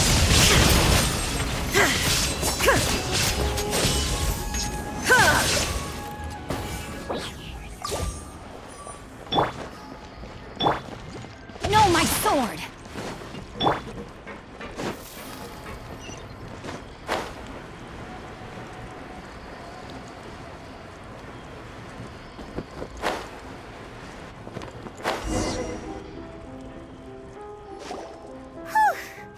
After all that, we finally made it to the innermost sanctum. Though, as expected, the mastermind isn't here.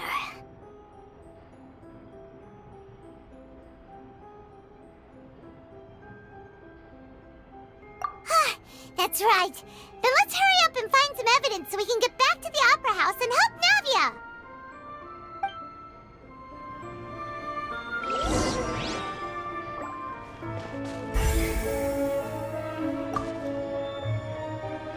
What's all this? Aw, it's a bunch of really cute things! Pink accessories, a hair tie, a necklace, even a makeup box! Oh, Paimon sees it too, but why are all these cute things labeled with different girls' names? Huh? You mean the girls from the serial disappearances? They were brought here? And then they were turned into water. And all the boxes of things, these names. That means... Oh, this is terrible!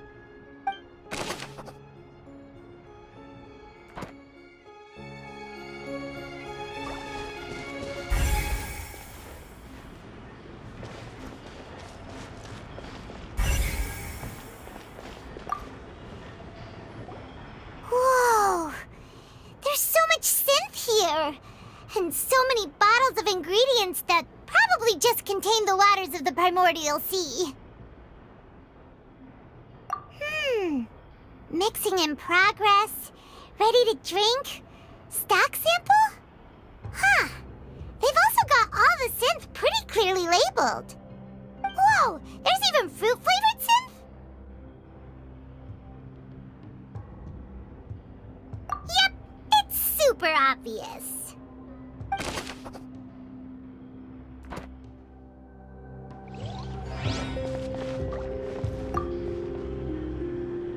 What's this over here?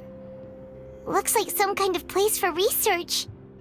Experiment number 16 aims to verify Jacob Ingold's research conclusions on the primordial sea and use his theory as a foundation to achieve a breakthrough. The experiment was a failure. No individual managed to resurface from the water from the primordial sea. Female specimens 22, 23, and 24 were dissolved.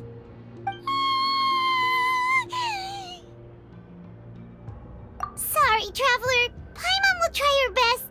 It's just that Paimon's never read something so scary before.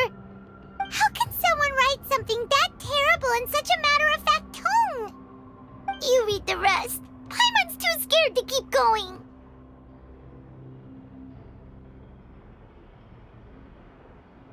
So that's why he did all of these experiments. Wait, did he really think he'd be able to find a way just by dissolving people over and over? That's just insane! Huh? Isn't that the name you heard by the fountain? Paimon thought he was an eyewitness in the serial disappearances case.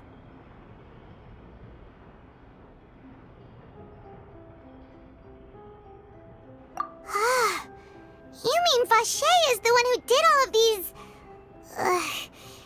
experiments?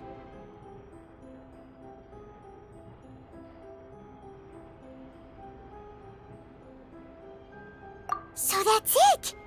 Vache was no victim, but personally took his lover and... No, that's not it either! If that's the case, why would he want people to resurface from the water? In any case, Paimon will write it all down.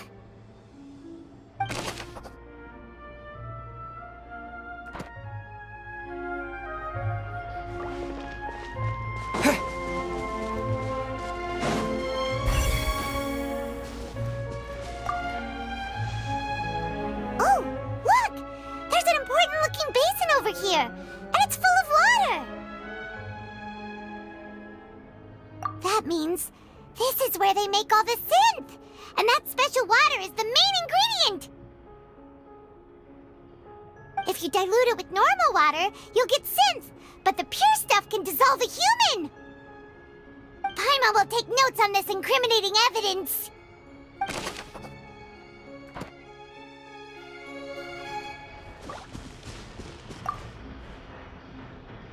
Let's see what's written here. Nothing escapes Detective Paimon's eyes. Callus. Navia's father. Oh, this seems to be an investigation report on him.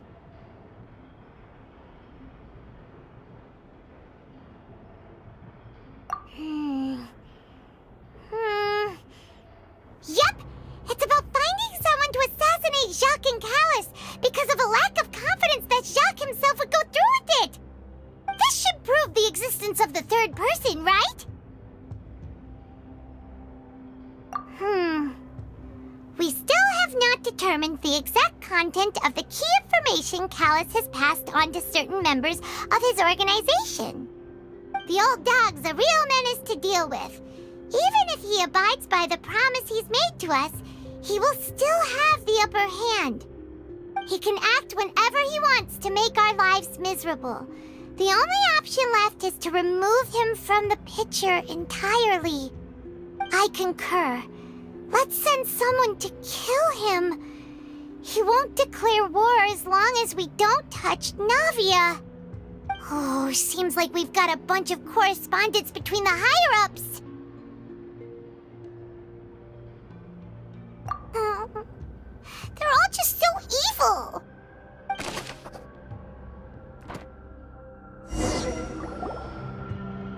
We've looked at almost everything here, and it seems like our theories were spot on. But yeah, we haven't found anything that reveals his true identity. No wonder even Nervalette wasn't able to find anything. Whoever it is probably destroyed everything to do with that name a long time ago. That way, even if we bring all this back to the opera, we won't be able to identify the true culprit. Sure thing. Paimon won't admit defeat to this guy either.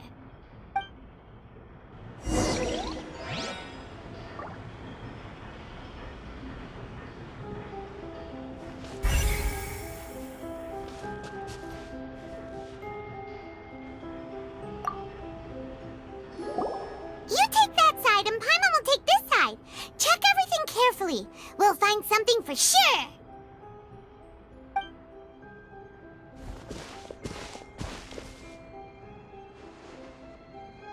Ugh. Nothing at all. And Paimon can't even find snacks either. Whoa, really? Let Paimon see. Vinier. Isn't that Vache's lover's name? Then you found her diary. Let's see. Aww. It's just a normal diary chronicling their love story. She was so sweet, too. Oh, Paimon feels even worse for her now.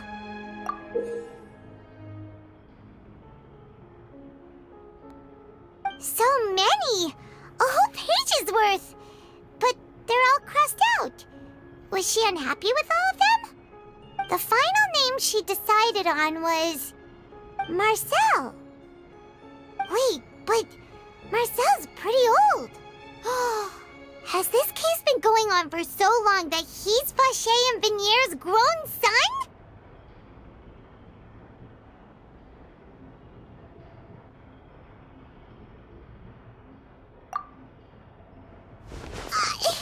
Hey!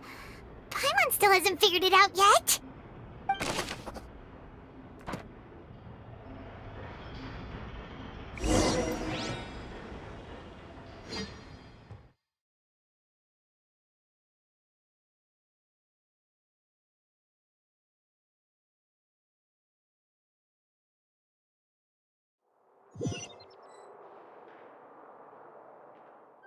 And whose image do you see, Marcel? Is it a man named Vache? Oh, so you do know that name. I'm merely surprised you'd suddenly say the name of someone I've never even heard of. I was waiting for you to say that. Navia! We're back! As expected of my partner. I just knew you'd return in the nick of time. Just how often do you intend to flout the rules of this court? It's all right, Monsieur Nervalette. Given their confidence, I expect they've found the crucial evidence.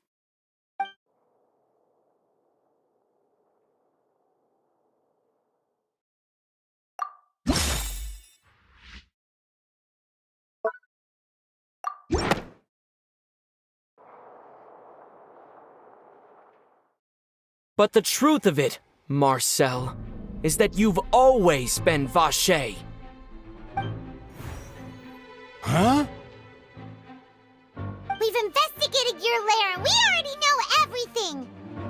After your lover, Vinier, was dissolved, you kept abducting young women to experiment on the hopes of bringing her back to you!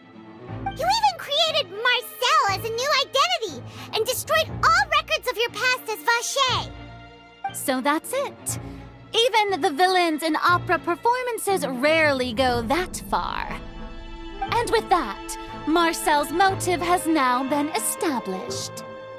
This information regarding your past also dismantles your prior timing defense. Well, Marcel, do you know where you went wrong?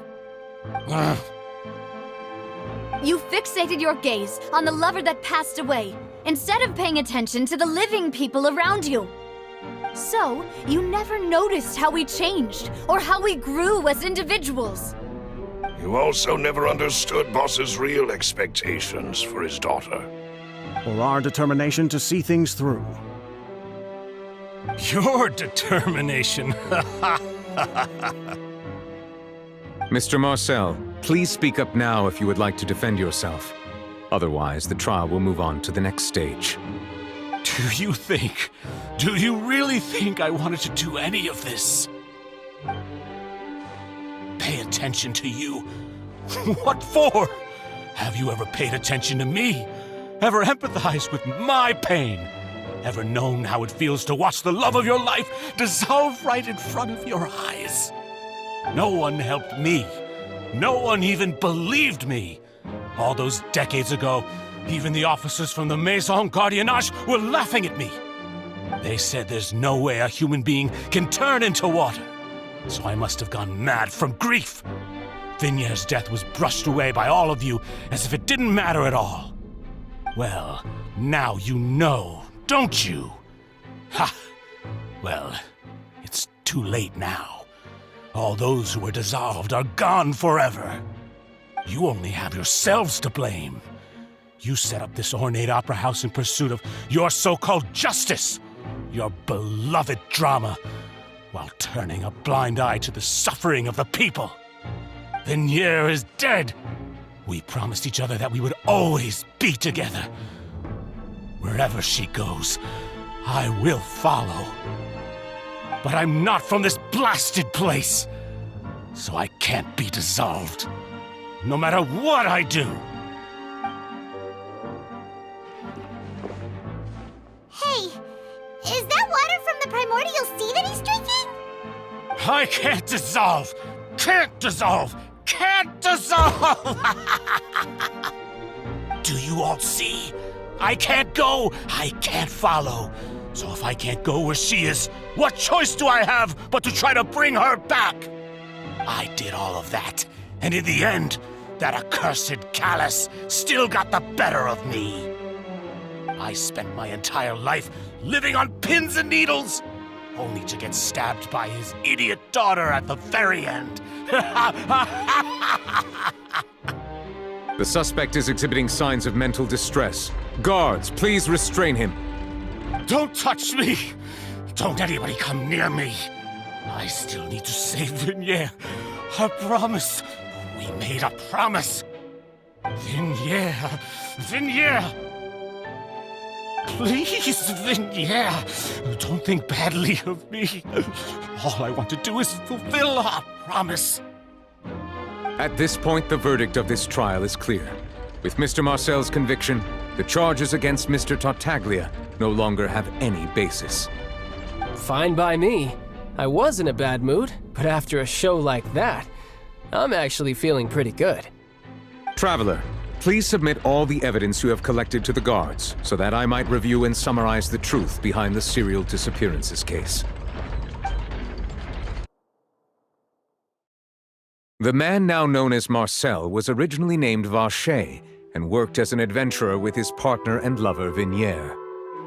During an underwater expedition, Vinier accidentally came into contact with water from the primordial sea and was dissolved in front of Vacher as a result. Vacher learned of the primordial water's existence through the work of others and began to kidnap young women for research, with the goal of discovering a method to restore Vinier back to life. To cover his tracks, he invented the new alias of Marcel and began to operate a business in Poisson.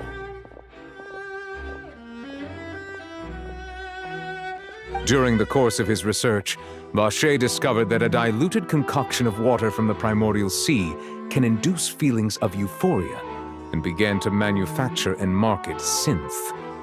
However, as he accumulated wealth to fund his continued research and expanded the scope, he came into conflict with Spina di Rosula. After exchanging blows with Spina di Rosula for many years, Vacher decided to assassinate their president Callus at a banquet. Although the assassination did not go as Vacher expected, he was able to turn Callus into the murder suspect by dissolving the assassin he sent to the scene. And just recently, Vacher attempted to frame Linny as the culprit of the serial disappearances case, using a similar method. However, his attempt to frame Linny failed, and the power of water from the primordial sea became public knowledge. This case also exposed enough of Vacher's machinations that he was eventually successfully charged in court. Thus concludes the enigmatic history of the serial disappearances case, with the truth revealed to all.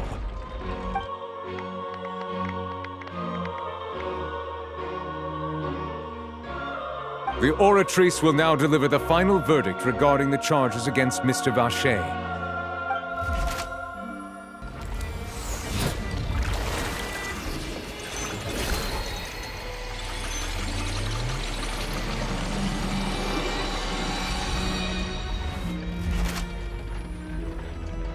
According to the judgment of the Oratrice Mécanique d'Analyse Cardinale, Mr. Vacher is guilty. Guards! Take Vacher away. Good. It's what he deserves. With that, the serial disappearances case is over now. We really just witnessed history. Who would have thought the true culprit would be such a polite and well-spoken guy? Yippee! We helped Navia bring the bad guy to justice! He's hurt so many innocent people and now he's finally getting what he deserves. Huh? Are you okay? Demoiselle, you were absolutely brilliant. The day our late boss had always hoped for has finally come. You can rest easy now, knowing justice has been served. Yeah. It's finally over. It's all thanks to you guys. And my partner. See, Papa? Spina di Rosula's still doing well with me at the helm. Well now, hasn't this been a most delicious piece of drama? The villain has been caught, justice has been served, past wrongs have been righted, and it's a big ol' happy ending. Since it's been such a great show, I'll just let the false accusations against me slide. Either way, I've still got some business to attend to, so if you'll excuse me... Please wait just one moment, Mr. Tartaglia. What now? None of this has anything to do with me. According to court protocol, since this trial was initiated due to a charge against you, a verdict must also be made regarding the initial charge before the trial can conclude. Oh, come on. Is this really necessary? Haven't you already caught the real criminal? Isn't it time for side characters like me to exit stage left? Please respect the laws of Fontaine. This has always been the rule. All right, but this sure is a lot of hassle. All I need to do is stand over there, right? Let's just get this over with. Through evidence presented in the public trial that was just held, it has been established that Mr. Tartaglia has no direct connection to the serial disappearances case. The guilty party has been identified, and thus it is logical to suppose Mr. Tartaglia is innocent of the charges. We now turn to the Oratrice Mécanique d'Analyse Cardinale to render the final verdict on the charges.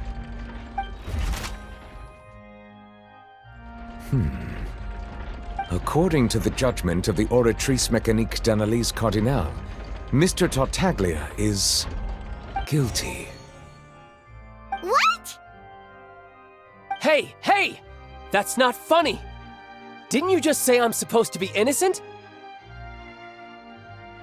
What's with this verdict? Is your justice machine malfunctioning? Huh? This has never happened before. The Oratrice actually returned a different verdict from the Chief Justice. I mean, have you ever heard of an innocent Fatui Harbinger? Do you think the Oratrice might have just convicted him on general principle? But weren't the charges about the serial disappearances case? No matter what else he's guilty of, it shouldn't affect the verdict in this case, right?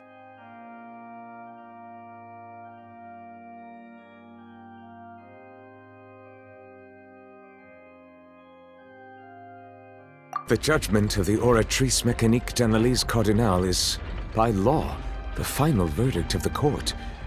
We must accept the guilty verdict. Guards, please take the suspect into custody per court protocol.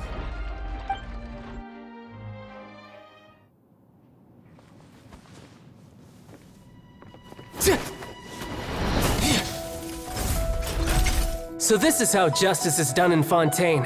What a joke. You've got your rules. Well, I've got mine too!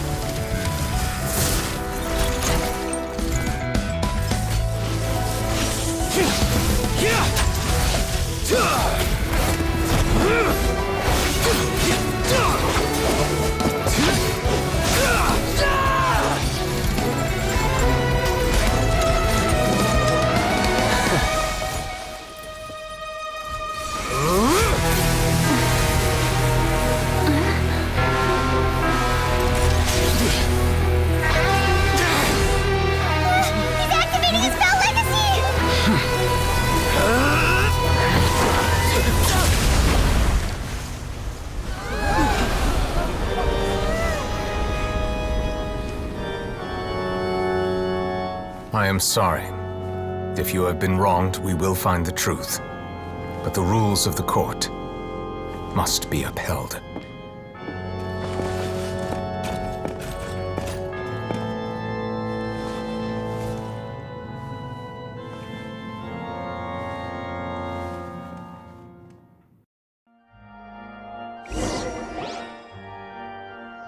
Hey, Monsieur Novelette, what's going on?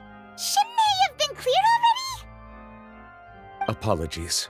This is also the first time I've encountered such a situation.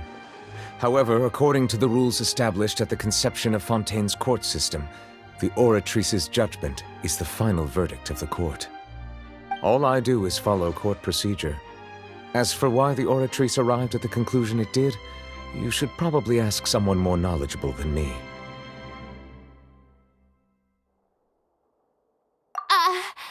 Why are you looking at me? I had nothing to do with it! I don't know what happened there either! Hey, stop staring at me! What does Lady Farina mean by that? She says she has no idea either, but that's impossible. Didn't she create the Oratrice herself? Yeah, so are the verdicts reliable or not? Can results like this really be called justice?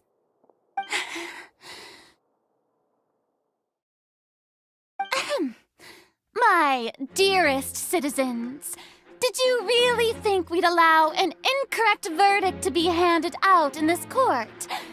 Did you really believe that the judgment could be mistaken or be the result of some sort of random mishap?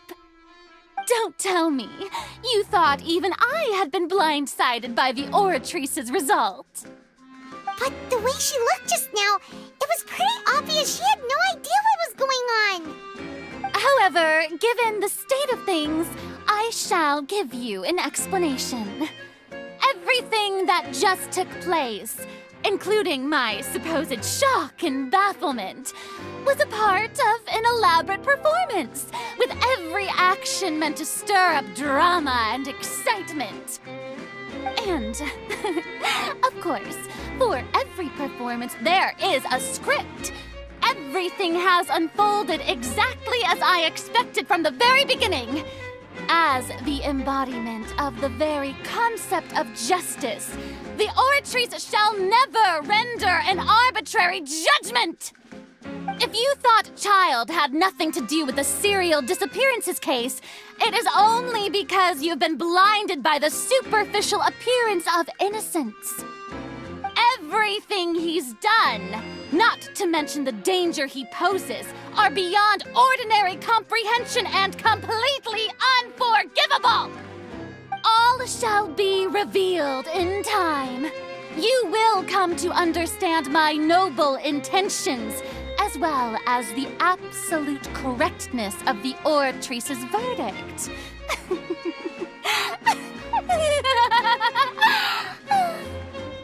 Now, having said that, although I hate to leave things hanging in suspense, it is now time for this performance to end. As the lead actress, I shall be the first to take my leave. Toodaloo! So she chose to make her escape after all, did she?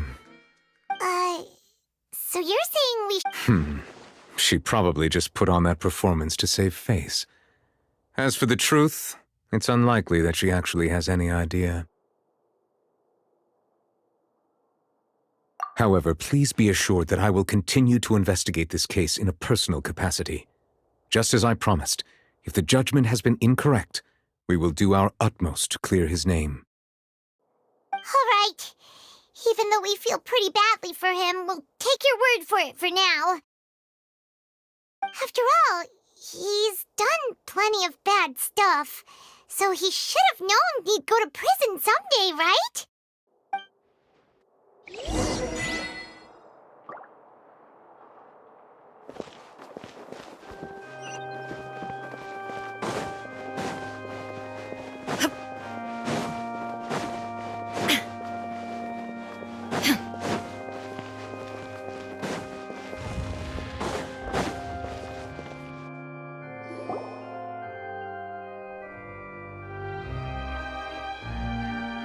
Hey, what are you doing? Quick, stop him!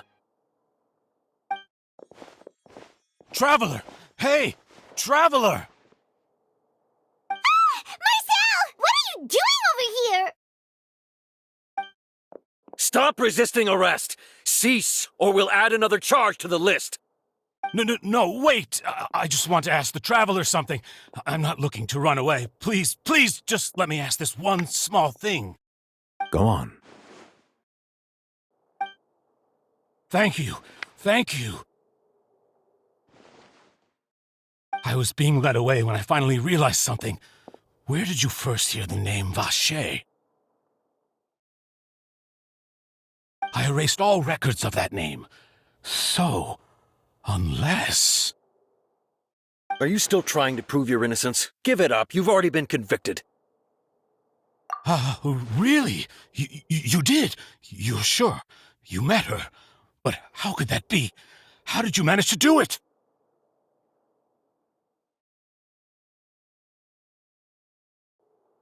The Fountain of Lucine?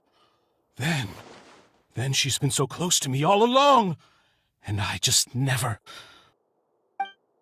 Please give me a chance to talk to her again. Just let the Traveler take me to the fountain to see her one last time. This is the last request I'll ever make in my life. You can do whatever you want to me afterwards. I don't care. What? Give an inch and you want to take a mile? Do you think serial killers get to make requests like that? Paimon agrees. Why should we give him what he wants when he's only done a ton of super terrible things? This request, is it worth as much to you as your life? Of course! Wait, no. It's worth even more than my life. Humans. Will they betray the instinct to live just to satisfy spiritual needs? Very well. I will grant your request. Your Honor, I fear that... I will go with him. You do not need to worry about any escape. In that case, I shall leave him in your most capable hands, Chief Justice. Thank you, Your Honor.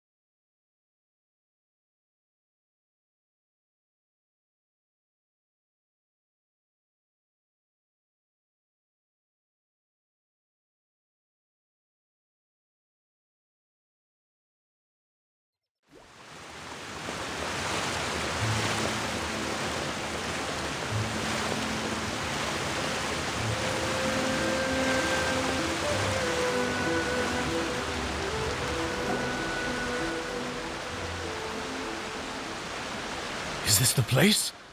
You said she's here, but what do I need to do to see her?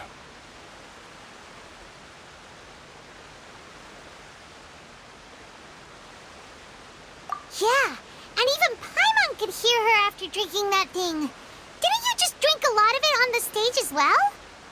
Oh, in that case... Vache! Ah! Yes, that's it! So you heard it too!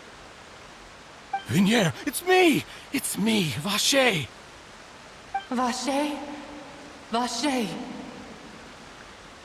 I'm here! I'm here! Where are you, Vignier? I'm coming for you. I'm finally here for you. Hey, wait! Be careful! Hey, wait!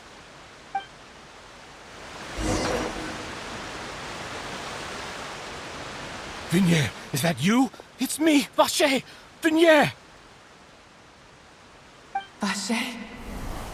Why did you come? Didn't I say?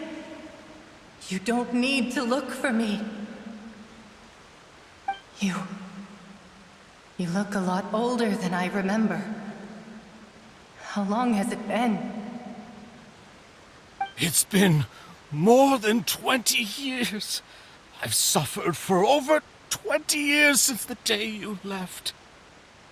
All this time, only the thought of bringing you back has kept me alive. Nothing else mattered to me. I must be dreaming.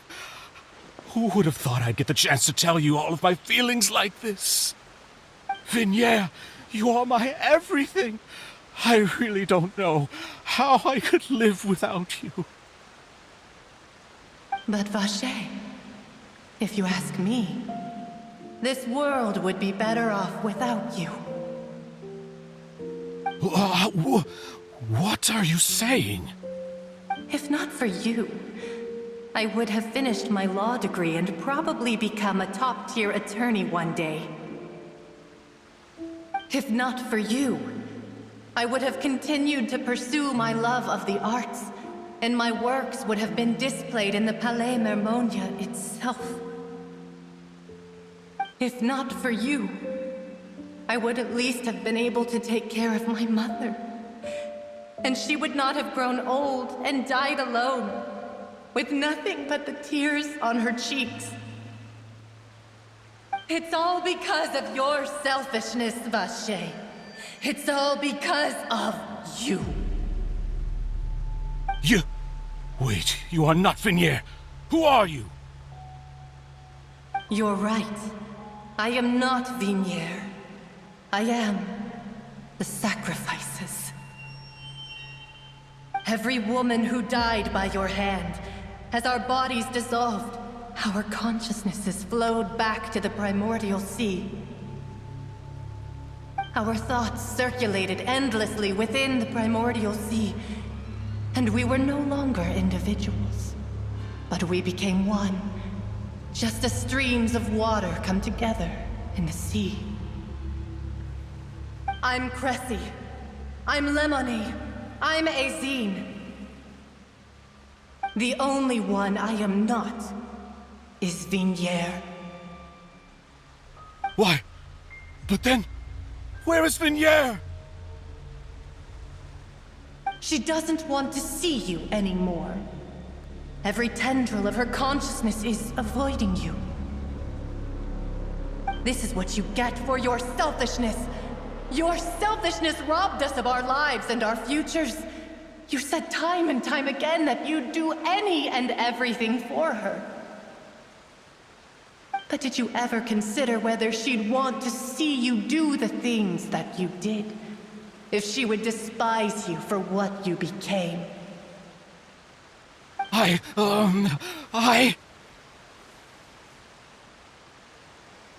You are a liar, a heartless murderer, and a cowardly narcissist. The only thing you are not is Vignier's beloved. From the moment your first victim died and her consciousness merged with Vignier's, she has had nothing but pure hatred for you.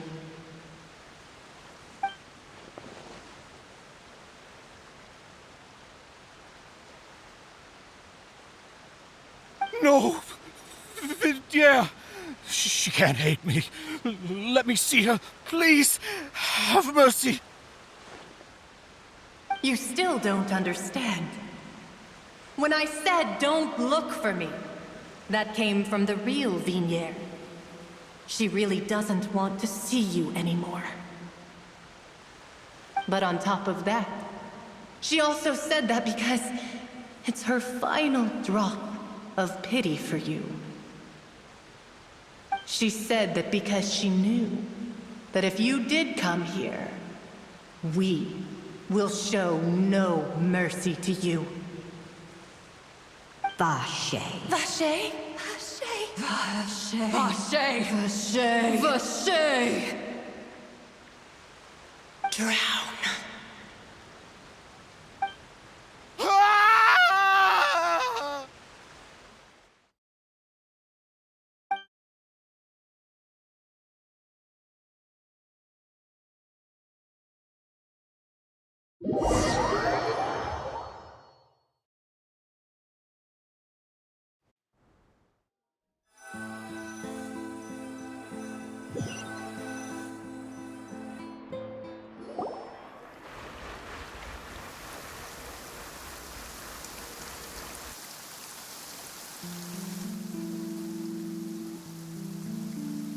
Finally, we have some time to do shopping. Gosh, it's really been a long time since we've been able to relax.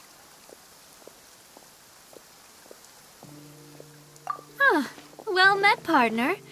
I knew something great was going to happen when I woke up in such a good mood today. Even this weather can't put a damper on the demoiselle's mood. It's a pleasure to see you both again. Oh, hey, Navia! It's been a few days. Paimon's already started to miss you. Oh, now that I believe. I'm easy to work with and always bring home the bacon. Who wouldn't treasure having a partner like me? Sounds like you're really enjoying life these days, Navia. What have you been busy with since the trial? It's just been one thing after the other. I've been making non-stop trips between Poisson and the courts in Sen. Everyone from Spina di Rosula organized a memorial for my father. We never held a memorial when he first died, since everyone knew that even if we held one back then, no one was going to come. This time, though, everyone in Poisson, and even many people from the court, all attended. So his name's definitely been cleared now. That's what we like to hear. It's been the dearest wish of Demoiselle all along. That blasted stubborn fool. I was right to put my faith in him. I'm so glad I didn't give up on the case all those years ago. Oh, by the way, I ran into Charlotte just after I left the memorial service. Well, maybe it'd be more accurate to say I knew she would be there, and there was no way she'd just let me go. Huh? So you know Charlotte too? The Charlotte? Journalist from the Steambird? Yeah, way back when I first became the president of the Spina di Rosula, she was all over me. Wouldn't take no for an answer. I believe the story was called The True Heart of Darkness, Secret Tales of the Yellow Rose. To be fair, though, it was a really flattering feature. So, we've been on pretty good terms ever since. She was trying to lean on our friendship to get me to do an exclusive piece on the serial disappearances case. Oh yeah, she told us about that. She's always been super interested in that case, so now her wish has finally come true too. Anyway, I told her to make sure that when she writes about you guys entering the opera house with the critical evidence, that you both sound really cool. Now that's another thing to look forward to. We trust Charlotte's skills with a pen for sure. Oh, and in other news, I also took Clarand out for a meal. Oh, are you two on better terms now? While you were investigating Vache's headquarters, Clarand gave testimony on my father's behalf. It was thanks to her that we were able to turn the tide. I wanted to thank her.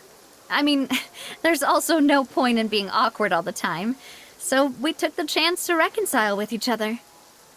Oh, that's great. Paimon also thought Clorinde wasn't actually a bad person. It's always good to have more friends. Anyway, now that the case has finally been solved, perhaps it will slowly begin to fade from the public consciousness. Oh, actually, there's still one last thing I need to do. What is it? I should pay a visit to my father's grave and tell him the truth of what happened, as well as how it all ended. And on top of that, just how much people still look up to him to this day. That includes me, too. Miss Navia. Indeed. We want to go too! We also think Callus is a really admirable person. Sure thing. I'd like you two to share the moment with me. After all, without you, there might not have been such a positive ending. Then in that case, everyone, let's be off. Considering the recent weather, we'll be lucky if we can reach Poisson before dark. Yeah, you're right. It's been raining non-stop for a few days now.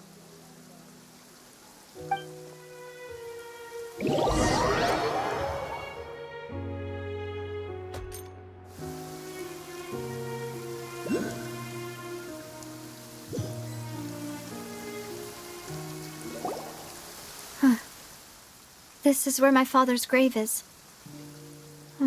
To be perfectly honest, even I haven't been back here for a long time. Huh? There's someone there already. Wait. That figure. It can't be... Hmm? Isn't that Neuvillette? Why would the Chief Justice be here? Huh? Navia?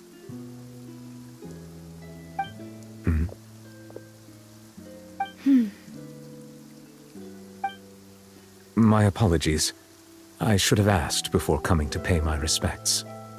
Don't say that. Sorry about that. Oh, I was trying to say there's no need for you to apologize. I wanted to show my father how much I've grown, but still, I doubt I've grown to the point that even the Chief Justice would feel compelled to apologize to me over and over. In that case, I will stop apologizing for now. You really could use some pointers on understanding human emotions, Monsieur Neuvillette. In any case, why did you come to Poisson? Well, ever since that day, I've been turning a question over and over in my head. Just what is justice anyway? There was once a time when I didn't want to believe that there could be anything more important to humans than life itself. Oh, rather than that, it's probably more truthful to say I didn't believe humans were capable of resisting the most basic instinct of living things. That they could rebel against their own nature, or consider certain things to be more important than their own lives. Which is also why I didn't stop your father from beginning that fateful duel. I believed that a truly innocent man would never throw away his life like that. That there was nothing, should have been nothing more important than one's own continued survival. But Mr. Callus proved me utterly and decisively wrong. If not for his sacrifice, the serial disappearances case would have remained unsolved to this day. Mr. Callus made the choice he did for his daughter, for his associates, and for many people completely unrelated to him. And in the end, from a certain perspective, one could say that he did it all for the sake of justice. A justice that's higher than life itself. So, you asked me why I came here. I just wanted to say my apologies to Mr. Callus in person. I should have noticed all of this much sooner. This regret has filled me with a sadness that has haunted me for days. That high and mighty chair in the Opera Epiclese indeed insulates one from many important things. Spina di Rosula, thank you so much for your hard work and perseverance. I'm sorry for being mad at you before. So, you're actually one of those types that's cold on the outside, but pretty thoughtful on the inside, huh? That reminds me of Silver, one of my guys. Sorry about that. Self-expression is not one of my strong suits. Didn't I just say you don't need to apologize?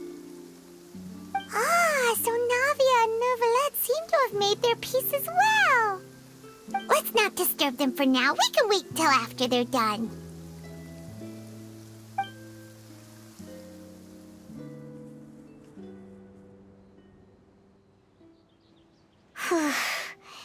Paimon's never paid respects at someone's grave before. Did Paimon do anything rude there? Huh? Oh, Paimon didn't know that was a thing. But Paimon doesn't know what she would do if she can't fly. Oh no. Paimon hopes Miss Navia won't be too mad.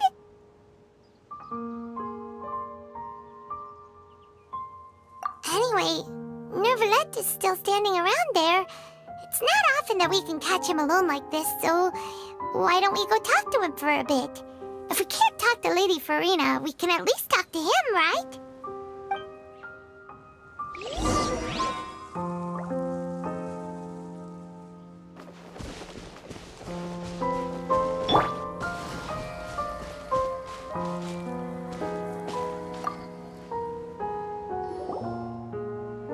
Oh, it's you two. Did Miss Navia invite you to come pay your respects to her father? Mm-hmm. We ran into Navia on the streets today, so we just followed her here. I see. Then is there something that I can help you with? Well, it's pretty hard to run into you like this, since you're usually super busy. So we figured we could try to ask you a few questions, if that's okay. Please feel free. Though outsiders, you helped us solve one of the greatest mysteries in Fontaine, and it would be my pleasure to return the favor.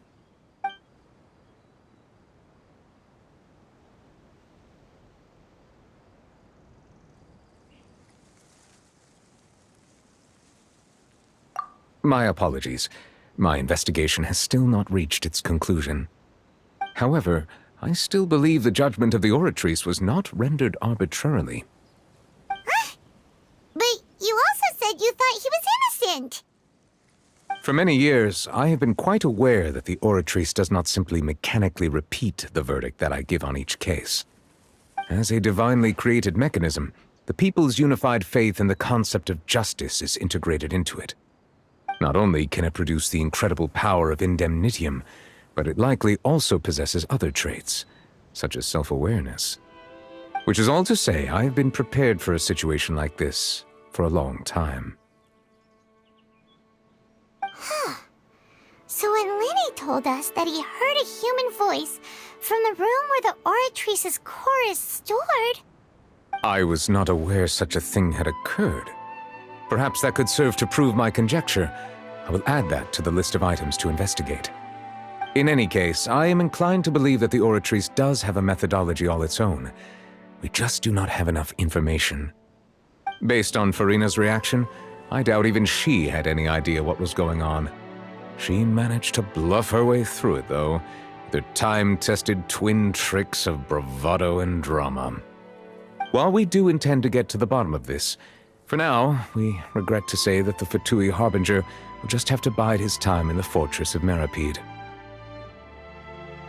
If we did incorrectly convict him of crimes he did not commit, we will most certainly compensate him to the fullest extent allowed by the law. If you ask Paimon, the only compensation he'll want is a no-holds-barred fight with you. Is there anything else you'd like to ask me about?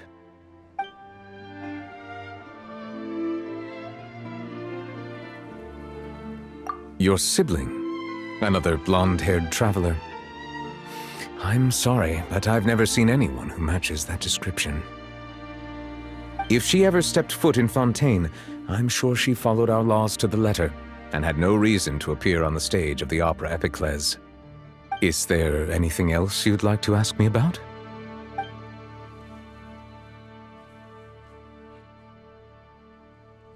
That the sea levels will rise and everyone will be dissolved in water, leaving Farina crying alone on her throne, but the sins of the people will be finally washed away for good. Does that appropriately summarize the version you've heard? That's right! It was Lenny that told us back then. And that about covers all the main points. Yes, up to the present, I think we reached a point where we have no choice but to confront this prophecy directly. Rumors have it that this prophecy is rooted in the last words the former Hydro Archon left to the world before she passed away. A prophecy? Of the former Hydro Archon? Wow. This is the first time that we've ever heard of it. 2 parts of the prophecy have already proven correct. The rising sea levels and the ability of the people of Fontaine to be dissolved. We should be more vigilant and stay on the watch for further signs. Speaking of the prophecy, Farina has also always taken it quite seriously. Indeed, she has been collecting information and intelligence from across Tevat for this purpose. If the rumors were true, then perhaps this prophecy is the conundrum left to Farina by her predecessor. But with Farina being the way she is, can we really trust her to solve it? Is there anything else you'd like to ask me about?